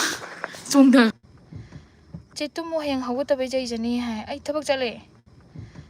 ꯆꯦꯇꯨꯝꯃꯨ ꯍꯌꯦꯡ ꯍꯧꯒꯠꯇꯕꯩ ꯆꯩꯖꯅꯤ ꯍꯥꯏ ꯑꯩ ꯊꯕꯛ ꯆꯠꯂꯦ ꯕ꯭ꯔꯤꯇꯟꯁꯤꯅ ꯍꯥꯏꯁꯦ ꯊꯣꯏꯅꯥꯎꯕꯤꯖꯝ ꯂꯥꯏꯚ ꯂꯣꯏꯁꯤꯜꯂꯗꯣꯏꯔꯣ ꯆꯦ ꯂꯣꯏꯁꯤꯜꯂꯒꯦꯀꯣ ꯒꯥꯏꯁ ꯕꯥꯏ ꯕꯥꯏ ꯒꯨꯗ ꯅꯥꯏꯠ ꯕꯦꯛ ꯅꯝꯕꯗꯨꯗ ꯆꯦ ꯍꯣꯏꯒ ꯊꯣꯛꯅꯕꯩ ꯈꯜꯂꯤꯅꯦ ꯑꯗꯨꯒꯤꯕꯨ ꯀꯩꯅꯣ ꯀꯩꯝ ꯂꯩꯇꯦ ꯑꯩ ꯊꯣꯏꯅꯥꯎꯕꯤꯖꯝ ꯆꯦ ꯀꯣꯜ ꯄ꯭ꯔꯦꯡ ꯀꯥꯎꯅꯤ ꯏꯁ ꯃꯥꯏ ꯔꯤꯀ꯭ꯋꯦꯁ ꯇꯧꯔꯛꯀꯦ ꯑꯥꯏꯗꯤꯌꯥ ꯑꯃꯁꯨ ꯄꯤꯔꯛꯑꯦ ꯅꯪꯅ ꯑꯩ ꯈꯜꯂꯒ ꯐꯖꯅ ꯈꯜꯂꯒ ꯇꯧꯔꯛꯀꯦ ꯑꯦꯁ ꯑꯩꯕꯝ ꯊꯕꯛ ꯐꯖꯅ ꯆꯠꯂꯣ ꯍꯣꯏ ꯇꯣꯝꯕꯉꯣꯝ ꯆꯦꯒꯤ ꯚꯤꯗꯤꯑꯣ ꯑꯃ ꯂꯩꯕꯗꯣ ꯐꯤ ꯐꯧꯕꯒꯗꯣ ꯕꯨꯠꯅꯦꯅ ꯇꯧꯕꯗꯣ ꯅꯣꯡꯉꯥꯜꯂꯒ ꯀꯥꯎꯊꯠꯄꯗꯣ ꯀꯔꯤ ꯀꯥꯎꯔꯒꯦ ꯈꯪꯗꯦ ꯀꯩꯅꯣꯝ ꯀꯥꯎꯕꯗꯧ ꯇꯧꯋꯤꯅꯦ ꯂꯝꯉꯥꯟꯕ ꯑꯩꯁꯦ ꯀꯩꯅꯣ ꯏꯁꯩ ꯈꯔ ꯇꯥꯕꯅꯦ ꯑꯩ ꯀꯩꯅꯣ ꯉꯁꯤꯗꯤ ꯑꯩ ꯏꯌꯥꯔꯄꯤꯁꯁꯨ ꯄꯨꯔꯛꯇ꯭ꯔꯦ ꯍꯦꯠꯐꯣꯟꯁꯨ ꯄꯨꯔꯛꯇ꯭ꯔꯦ ꯀꯩꯝ ꯌꯥꯎꯗ꯭ꯔꯦ